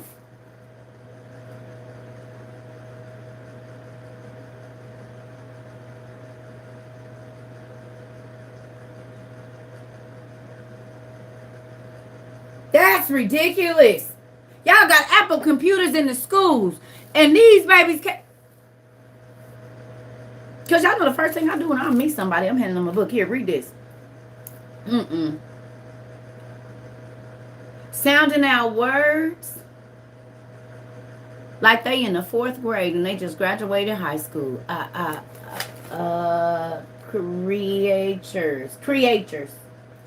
Creatures, baby.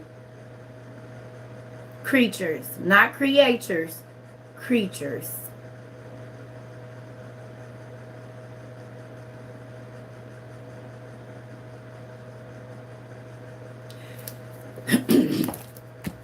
And like I told y'all, I dropped out of school way early, before junior high school was out. And I went back a little bit, but I dropped out basically in the 7th, 8th grade. I dropped out of school. But I was already reading at a college level. My mom had already, we had to do comprehension books in the summertime. Like it was in me. But if these babies drop out in the 7th grade, I don't know what they gonna do.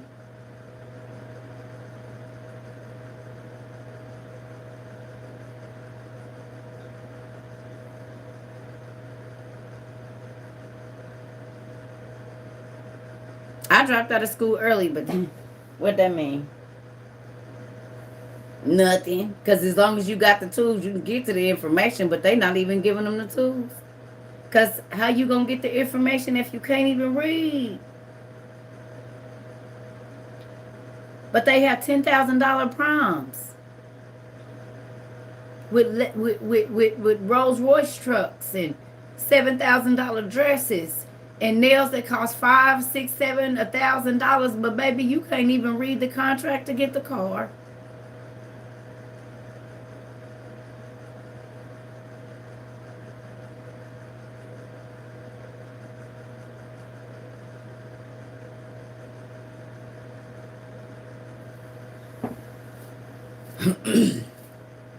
You need to be able to read, to comprehend, to handle your money. Exactly. Signing these loan applications for these cars, thinking you're gonna be able to do whatever you want, trying to run off with the car on the what is wrong with y'all? Not knowing how to pay bills on time. Like, these are life skills. You setting your kids up for failure if you keep them cute, but you don't teach them. Because then they become other people's responsibility. And I done dealt with one. Whole grown somebody and don't know how to do nothing. Oh, I ain't about to read that. And you ain't about to put me in debt because you don't want to read it. Don't take the time to sit down and understand percentages and stuff like that. And you just signing up for stuff and buying stuff and doing stuff. And then be trying to be mad at everybody because they don't want to give you your money because you won't take the time because you want what you want right now. Not worrying about how it's going to be later. Your situation is not always going to be like it is right now. And you need to plan for that. But y'all not teaching them kids that either. Because you give them whatever they want as soon as they want it. They don't got to work for nothing. So they don't see the value in saving. I'm old school. My youngest daughter, most of my kids, they bought their own cars. I ain't bought nobody no car. I have not bought not one car. You want to drive, save your money, buy your own car. And don't go get none with no payments. Get something that you can afford right now. Because upkeep on cars is, and I'm not going to do it because I don't drive it. But I bet you this, they don't run their cars into the ground. Homie, you can't, hey, you better take an Uber to me. Because when my car break down, ain't nobody trying to get it fixed but me. I told my kids, don't go get no car with no payments. You find you a little bucket for $2,500 until you understand how upkeep on cars work, keeping up with your insurance. You don't need a car payment and an insurance, and you only making $600 a month. That's not teaching you nothing. Because you're getting out of here. You got to about 22 to get out. By 22, unless you in school or something, yeah, you should have enough money saved. You could easily have $10,000 saved from 18, or if you start working at 16, from 16 to 22, if you get to basically live rent-free, there's no reason you don't have $15,000 to $20,000, $30,000, $40,000 saved to where when you move out, you can go get you a house. You're not about to be Ubering money here every day to eat out and, oh, no. Hell no. And I'm struggling to pay the gas, water, lights, and bills. I wish you would. Nope. You better save it or you going to spend it in this house. If it's not in a savings account, it's going to be in here. Because if you think that you about to just go blow money, oh, no, we're not doing that. I'll let you save it, but you're not just going to be blowing it while you live here. Oh, no. No. Because what if something happens to me? What if I die tomorrow? What you going to do?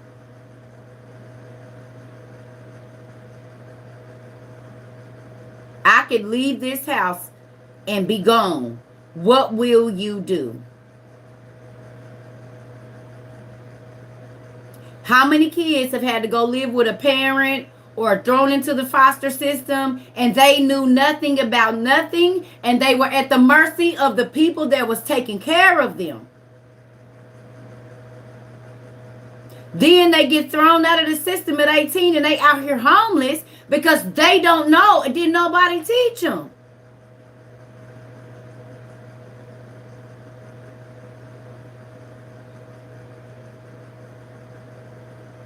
If you ain't doing nothing with your life, no, you can't stay here. If you ain't working, trying to save and get yourself together, oh, no. Yeah. Your children should be able to survive without you. That's how you know if you were a good parent. And you don't wait and start testing that when they 15. You start doing that when they little. Making sure they know they way through the grocery store. My daughter just told me that. She said, Mom, I just realized I was 7 years old doing my own laundry. You sure were. She said, no, for real. Sorting my clothes, know how much soap to put in there, know which setting to put it on, take it out, put it in the dryer, let it dry, put the thing in there, and then fold it and hang it up. Yeah, because I didn't wear your clothes. And guess what? If something ever happened to me and you had to go live, you was not going to have to wait on nobody to make sure you had clean clothes. And her sister was 6 and she was doing the same thing. They knew how to make cake from scratch. These are things, because sometimes they throw your baby. When I'm calling now, I have to call her back. That's the baby calling right there. That's the one that was cooking on a gas stove at 7. Busting eggs, making sausage and everything. Oh no. That ain't too late. It's never too early. As soon as my kids can stand up and play in the water, you're rinsing dishes. I would run a little bit of bleach water in there, in bowls and cups, because you want to play in the water anyway. I had an assembly line. My son was the oldest. He washed. He was probably, we'll say, 10. He washed. His sister would rinse them. The other sister, who was 4, so he was 10, she was 8. The other one was, we'll say, 6 or whatever. Wash, rinse, dry, put away. It's 4 of y'all. You wash, you rinse, you dry, you put away. Every time. When I cooked, you gonna peel potatoes, you gonna peel the eggs, you take the lettuce, since you can't use no knife, go wash your hands, you rip this up, and then I give them a plastic knife, now cut the eggs up. Yeah, I'm not about to be cooking and do yet. Folks be stressed out about to unalive their kids because they take off. Make them do something. It's kids that got whole. I be seeing 3-year-old indigenous kids over there cooking whole meals, pulling roots out the garden, cutting up meat, starting a fire. They 3-4 years old in Asia, in Africa, and places like that. You mean to tell me them kids can't cook for themselves? You got me messed up. Them babies will take a whole walk into the jungle dang near, go get some herbs, know what herbs to get, know how to come home, bring them, wash them, cut them up, start the fire, make the bread, and they 4.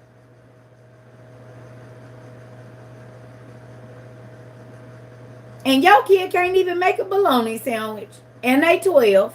Get out of here, and you was not about to work me like no dog. People used to be like, she doing it, who cooking? So, oh, night. I mean, Circle, what you cooking? I'm not cooking nothing. Well, who cooking? It smell good. My daughter made, and she was 10. Mind you, she was going through treatment and everything. My ex-husband came in my house one day. He said, oh, it smell good in here. What you make? I said, I make nothing. Well, somebody's cooking something. I said, she's cooking.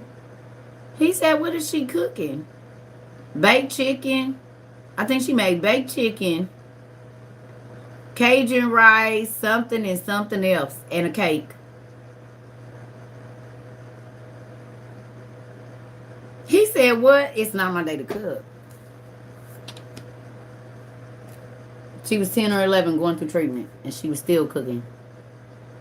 I'm not going to do it. I'm not going to do it. You would not be so stressed out and overwhelmed and on depression pills you make them kids get up and do something. Get a chore chart. Rotate it like it's a job in the house, like you running your house like your job. Wednesday, you gonna do this. Tuesday, you do that. And make them do the chore chart so they can learn how to schedule. Them fend for yourself nights. But they cook, though. They would cook dinner. I made them get a recipe. I'm talking about they 12, 13, 14 years old. You had to cook 3 meals a month. Each one of them, because my son was living in Arizona, that's 9 meals a month I'm not going to have to cook. But I would make them write the list of what they need, their ingredients. Then they have to go in the store and get them. And then you pick whatever day you're going to cook. Normally it was on the weekends. They would cook Saturday or Sunday, or they might come home on a Wednesday because they got out early or something. And then they like, Mom, can I make my meal? Well, everything's already in there. And they get their ingredients and they go in there and make dinner. I'm not about to do it. I can't cook every day.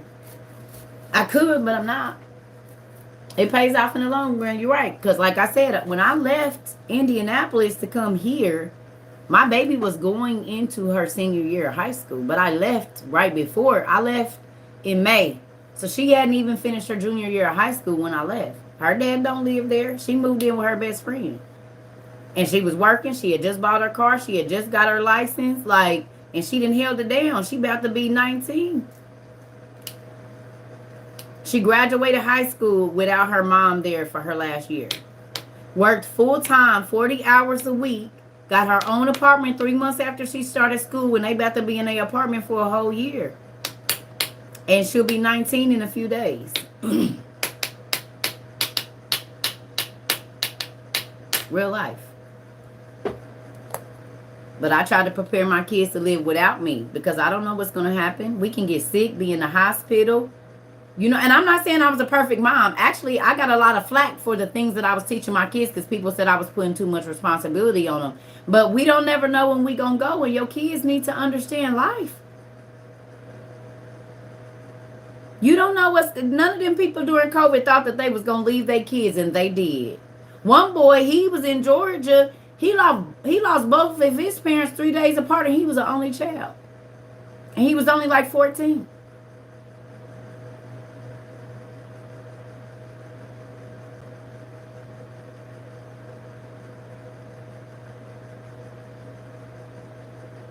How much is her rent? $900.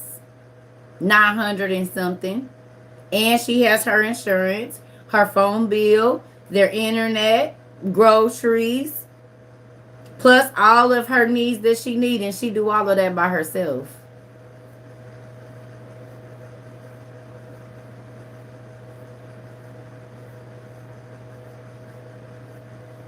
Her and her sister.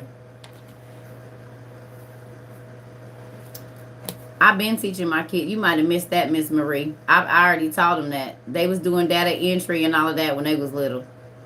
They all had their first businesses before they was 10. Each and every last one of my kids. Whatever they said they do. That's why I got 2 KitchenAids and everything that you need to be a pastry chef. I done bought all the irons and blow dryers and airbrush guns and sewing machine. You name it. I always taught them to be entrepreneurs.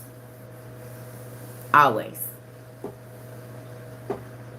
My son was 2 years old, and where I lived at when he was 2, I would take him to the neighbor's house, the older elderly neighbor's house. He was only 2. He would knock on the door and he'd say, "Can I please take your trash?" And they would bring him a bag, and I would help him.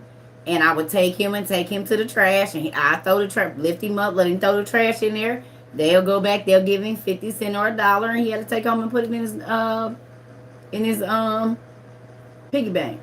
So when he went to the store, he had his own money because you're not about to spend mine.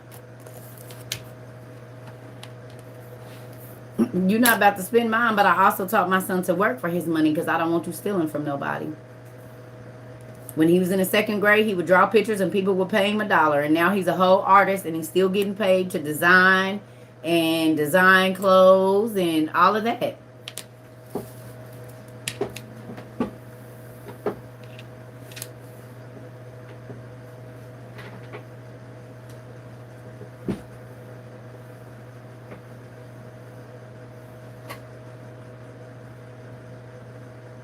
Teach him now. And like last summer, I think it was, he was reinventing jeans and people was paying like $400 a pair. Yeah. He make a shirt, they sell out. He just made a whole shirt thing. He just dropped some shirts last week. He was like, "Mom, I sold out." Huh?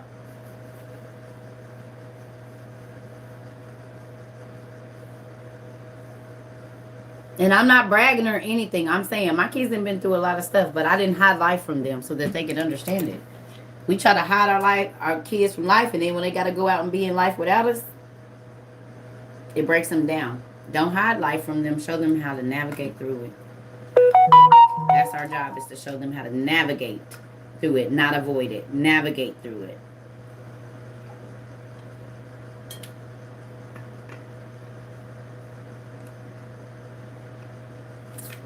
I didn't hide eviction from my kids. I didn't hide nothing from them. I told them everything we was going through and why we was going through it and how to avoid it and why Everything. Y'all be trying to hide it and them kids be knowing more than you do.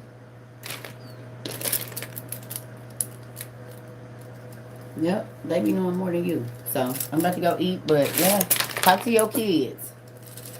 People used to be like, you let them in on too much of your business, and that's why your kids can't have a conversation. My kids was talking to old people when they was 40, like when they was 40 and 60 years old. My kids could sit down and have a conversation with a 60-year-old, and they'd be like, yeah, because they know what they're talking about. You'll not run no game on these.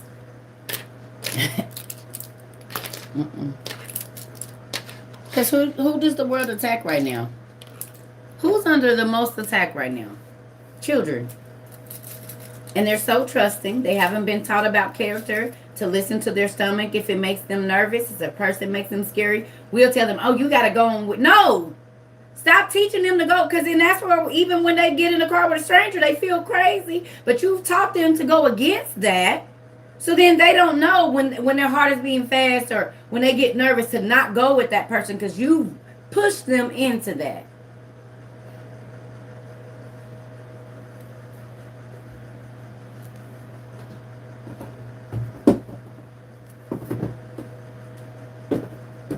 Teach them, if a person make you feel uncomfortable, go with that. I didn't tell my kids, oh, that's just your mind. No. Who make you feel uncomfortable? How do they make you? Well, my palms get sweaty and I don't like for him to touch me, Mom. My teacher, he always touches my shoulder. I don't like it.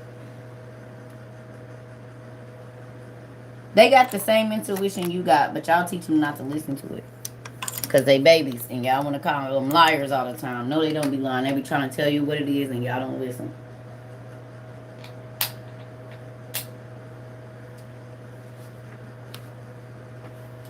Parents didn't listen to me either. Trying to tell them all kind of stuff. Nobody listens. So I love y'all. I hope y'all have a good day. It's my day off, so probably won't be back on till tomorrow.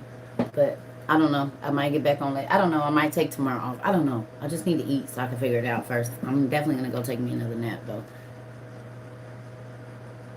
I love y'all. Oh y'all, and guess what? We busted heads around the world because Jackson, we put a dent. We put a dent in Jackson. You know what I'm saying? We helping the community. Folks, it's got good drinking water and can wash up. Clean babies. Babies can wash up. Old folks can wash up. Homeless folks can wash up. Because y'all gave. I'm grateful for that. And they still got another little, not a little order, but another order coming for cleansing stuff, for hygiene things. Just waiting on that to be delivered. So I'm excited.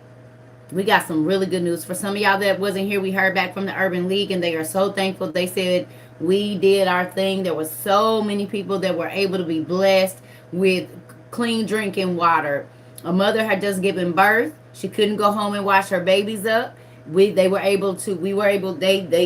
sent her some wipes and she had twins, and plus herself.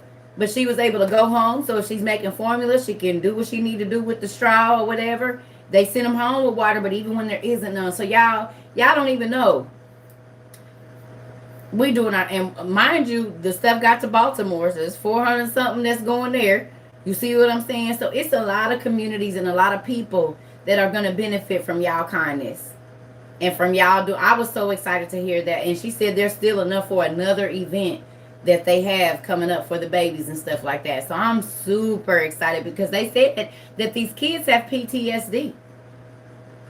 They don't want to wash their hands unless they got bottled water. They don't want to drink out of fountains. They have PTSD. She said you don't even understand how that has helped so that these babies can wash up at home and, from school feeling confident and stuff. So I'm excited. I'm excited about that. Oh, I don't know. I'm going to figure it out. I kind of want some breakfast. I got to see if I got some bacon in there.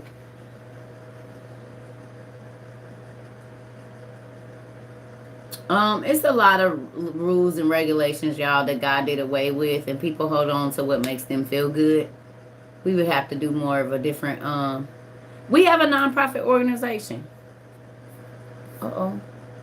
Miss Kimmy, Tat Not Places are not, we've been a nonprofit organization since May the 3rd of this year. I went viral the end of February, beginning of March, and within 60 days, we had a nonprofit organization. We've had a nonprofit organization for what, almost 5 months now. In a couple of days, it'll be 5 months that we've had a nonprofit organization. That's what Tat Our Place is. So when y'all, yeah, we do. That's what we do. When we have money, we help people. We give books.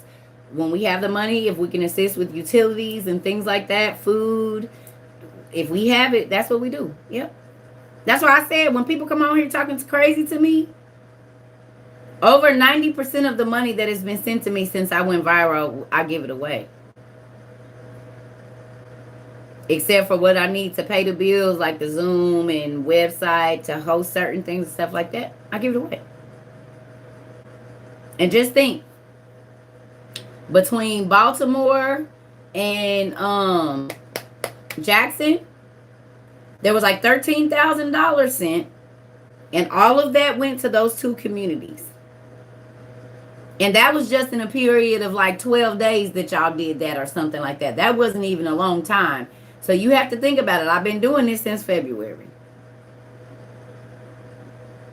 We have given, the Circatrova community has helped a lot of people in a lot of different communities. Not just, because none of us are in the same community.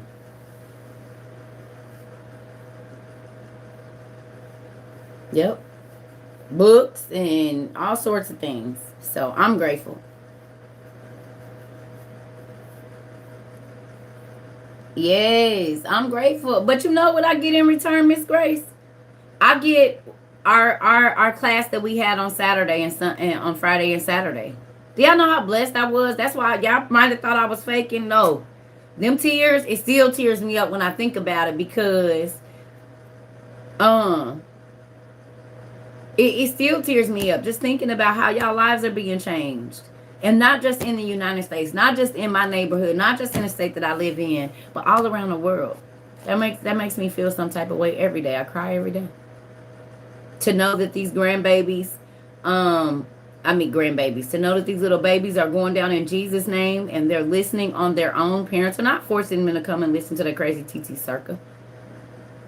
They get their tablets and be researching and reading for themselves at 9 and 10 years old, 4 and 5, stuff like that.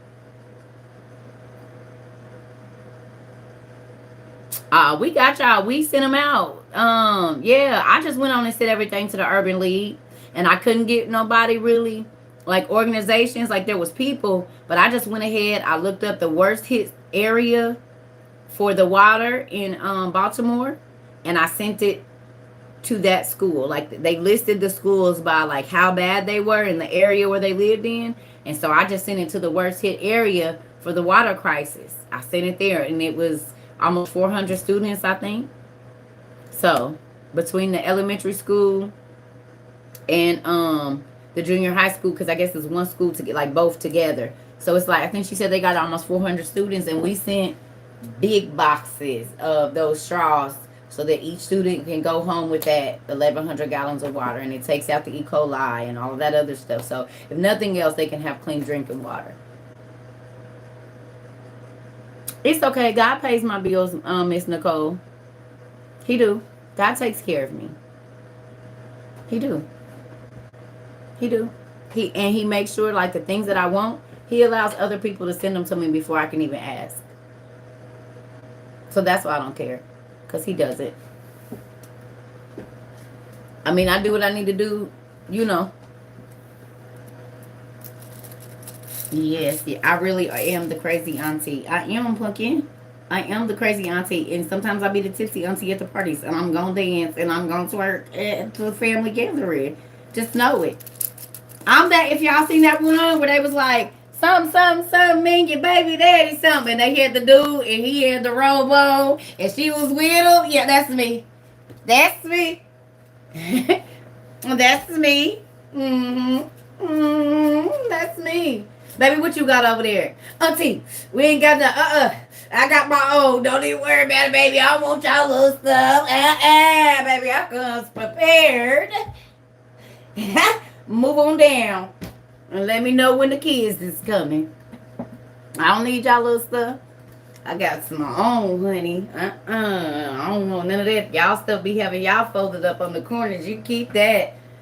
Gonna get my little old school going. I don't want to be with y'all. No, no. Y'all be bent all up on the ground, levitating and stuff. Now you kick that auntie, don't want no parts of it. Mm-mm. Y'all drinks be having y'all folded up in the cars looking like pretzels, baby. I don't know what they giving y'all, but we want. No, we don't want none. We do not want none of that. Do y'all be seeing them? No. Okay, I'm sorry, but older generation, don't y'all be looking at them like, what the hell is y'all? Aren't we?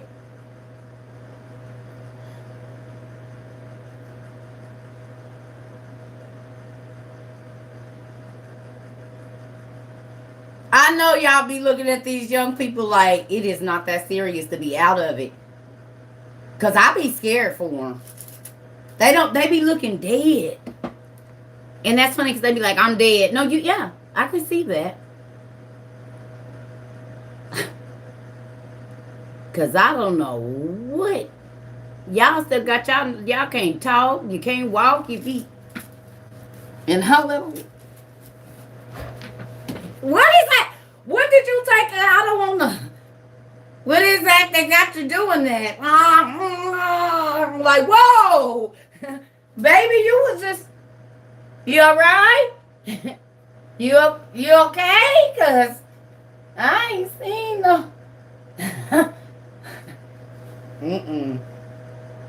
And Lord knows I'm not making fun of nobody, but these babies, they gotta have pain to be wanting to be like that all day.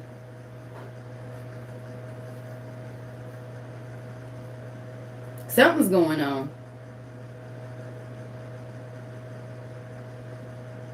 These babies is 14, 15 years old and homeless, drug addicted.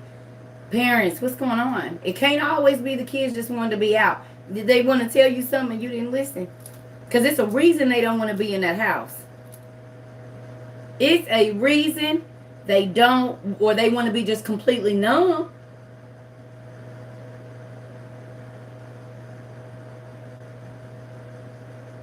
Why are these babies willing to be homeless to be numb?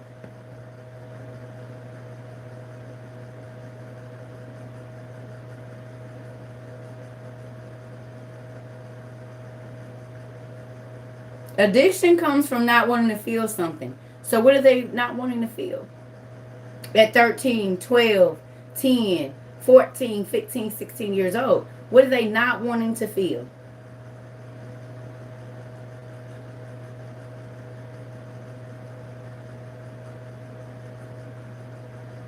That's a question you got to ask yourself. And don't be so quick to take them prescriptions that them doctors be giving y'all. Y'all better start looking them up. Because a lot of that stuff be methamphetamines and all of that. And you don't even know because you just say the doctor. No, look at the ingredients.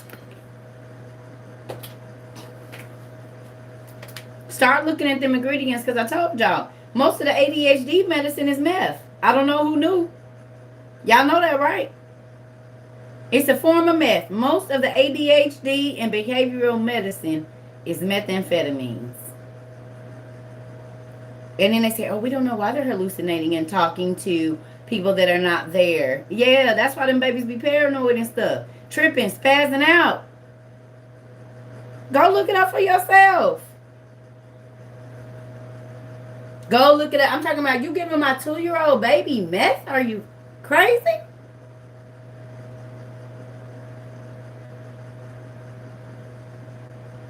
They ain't never gonna get their emotions intact if they start taking meth at 2.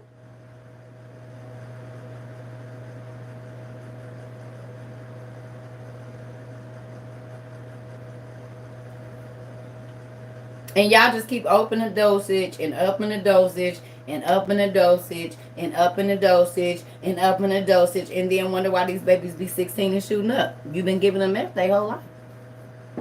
And heroin, exactly. A synthetic form of heroin to slow them down. So if they hyper, now y'all giving them a synthetic form of heroin. Opioids. Look up the medicine that your doctors are giving your children and see where it is derived from. Don't just take it because... I told y'all, my daughter went 2.5 years ago. She had an infection in her mouth. She went, they pulled her tooth, they gave her antibiotics, and then they gave her 40 pills. And the first name of it, talking about it was a steroid, in bigger letters than everything else, it said METH. I said, oh, that is just going in the trash. Mom, I said, this ain't no steroid. They gave you 40 pills of methamphetamines? Are you crazy? And she in her 17th year of high school, I threw all them pills in the trash.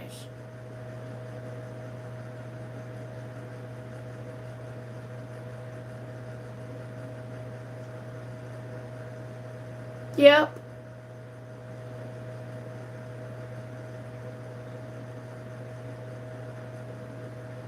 Go look it up for yourself. Go look it up for yourself. So be careful. Just because a behavioral doctor says something, mind y'all, when they write y'all them scripts every month, they want to keep your babies on there because they get a hefty payment every $2,500. They write you a 3-month script, that's $2,500 in their pocket. They give you 4, that's 10 grand. As soon as you leave out the door and go to the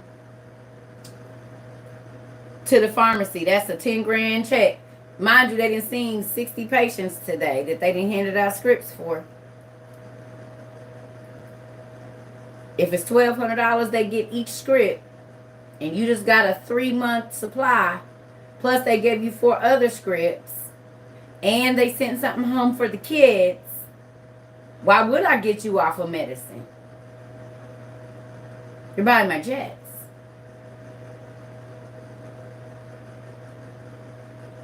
My Rolls Royces and all of that. No, I don't never need you to get well, ever. I need you to be on this for the rest of your life. Every month. No, come back and see me next month. We'll set your appointment out for the month after. I'll give you 2 scripts. We'll see how they work. And if those don't work and they haven't came out with a prescription that I can get more money from yet, we'll keep you on this one.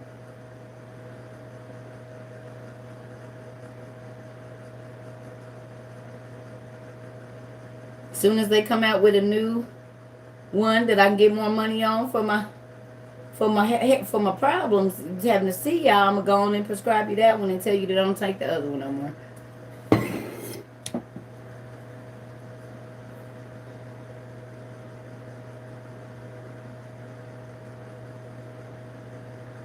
Real life. So, if you have prescriptions in your house for you and your children, assignment this week.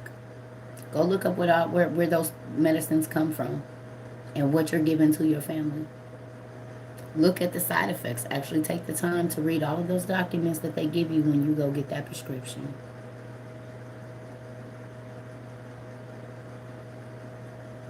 Birth control too, any prescription.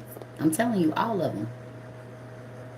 Take some time, get off the internet, and if you're going to be looking up the meds you letting people tell you to take.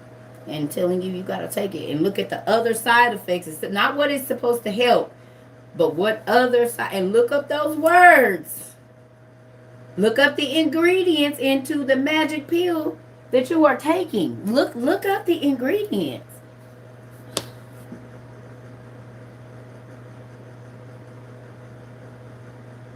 Please, your parents too. Your parents are getting sicker. You have a loved one that you've been going to they just keep getting worse and worse. Go look up the chemical interactions and make sure that nothing is. You got to look this stuff up. So, I love y'all. I'm about to go eat. I'll see y'all later.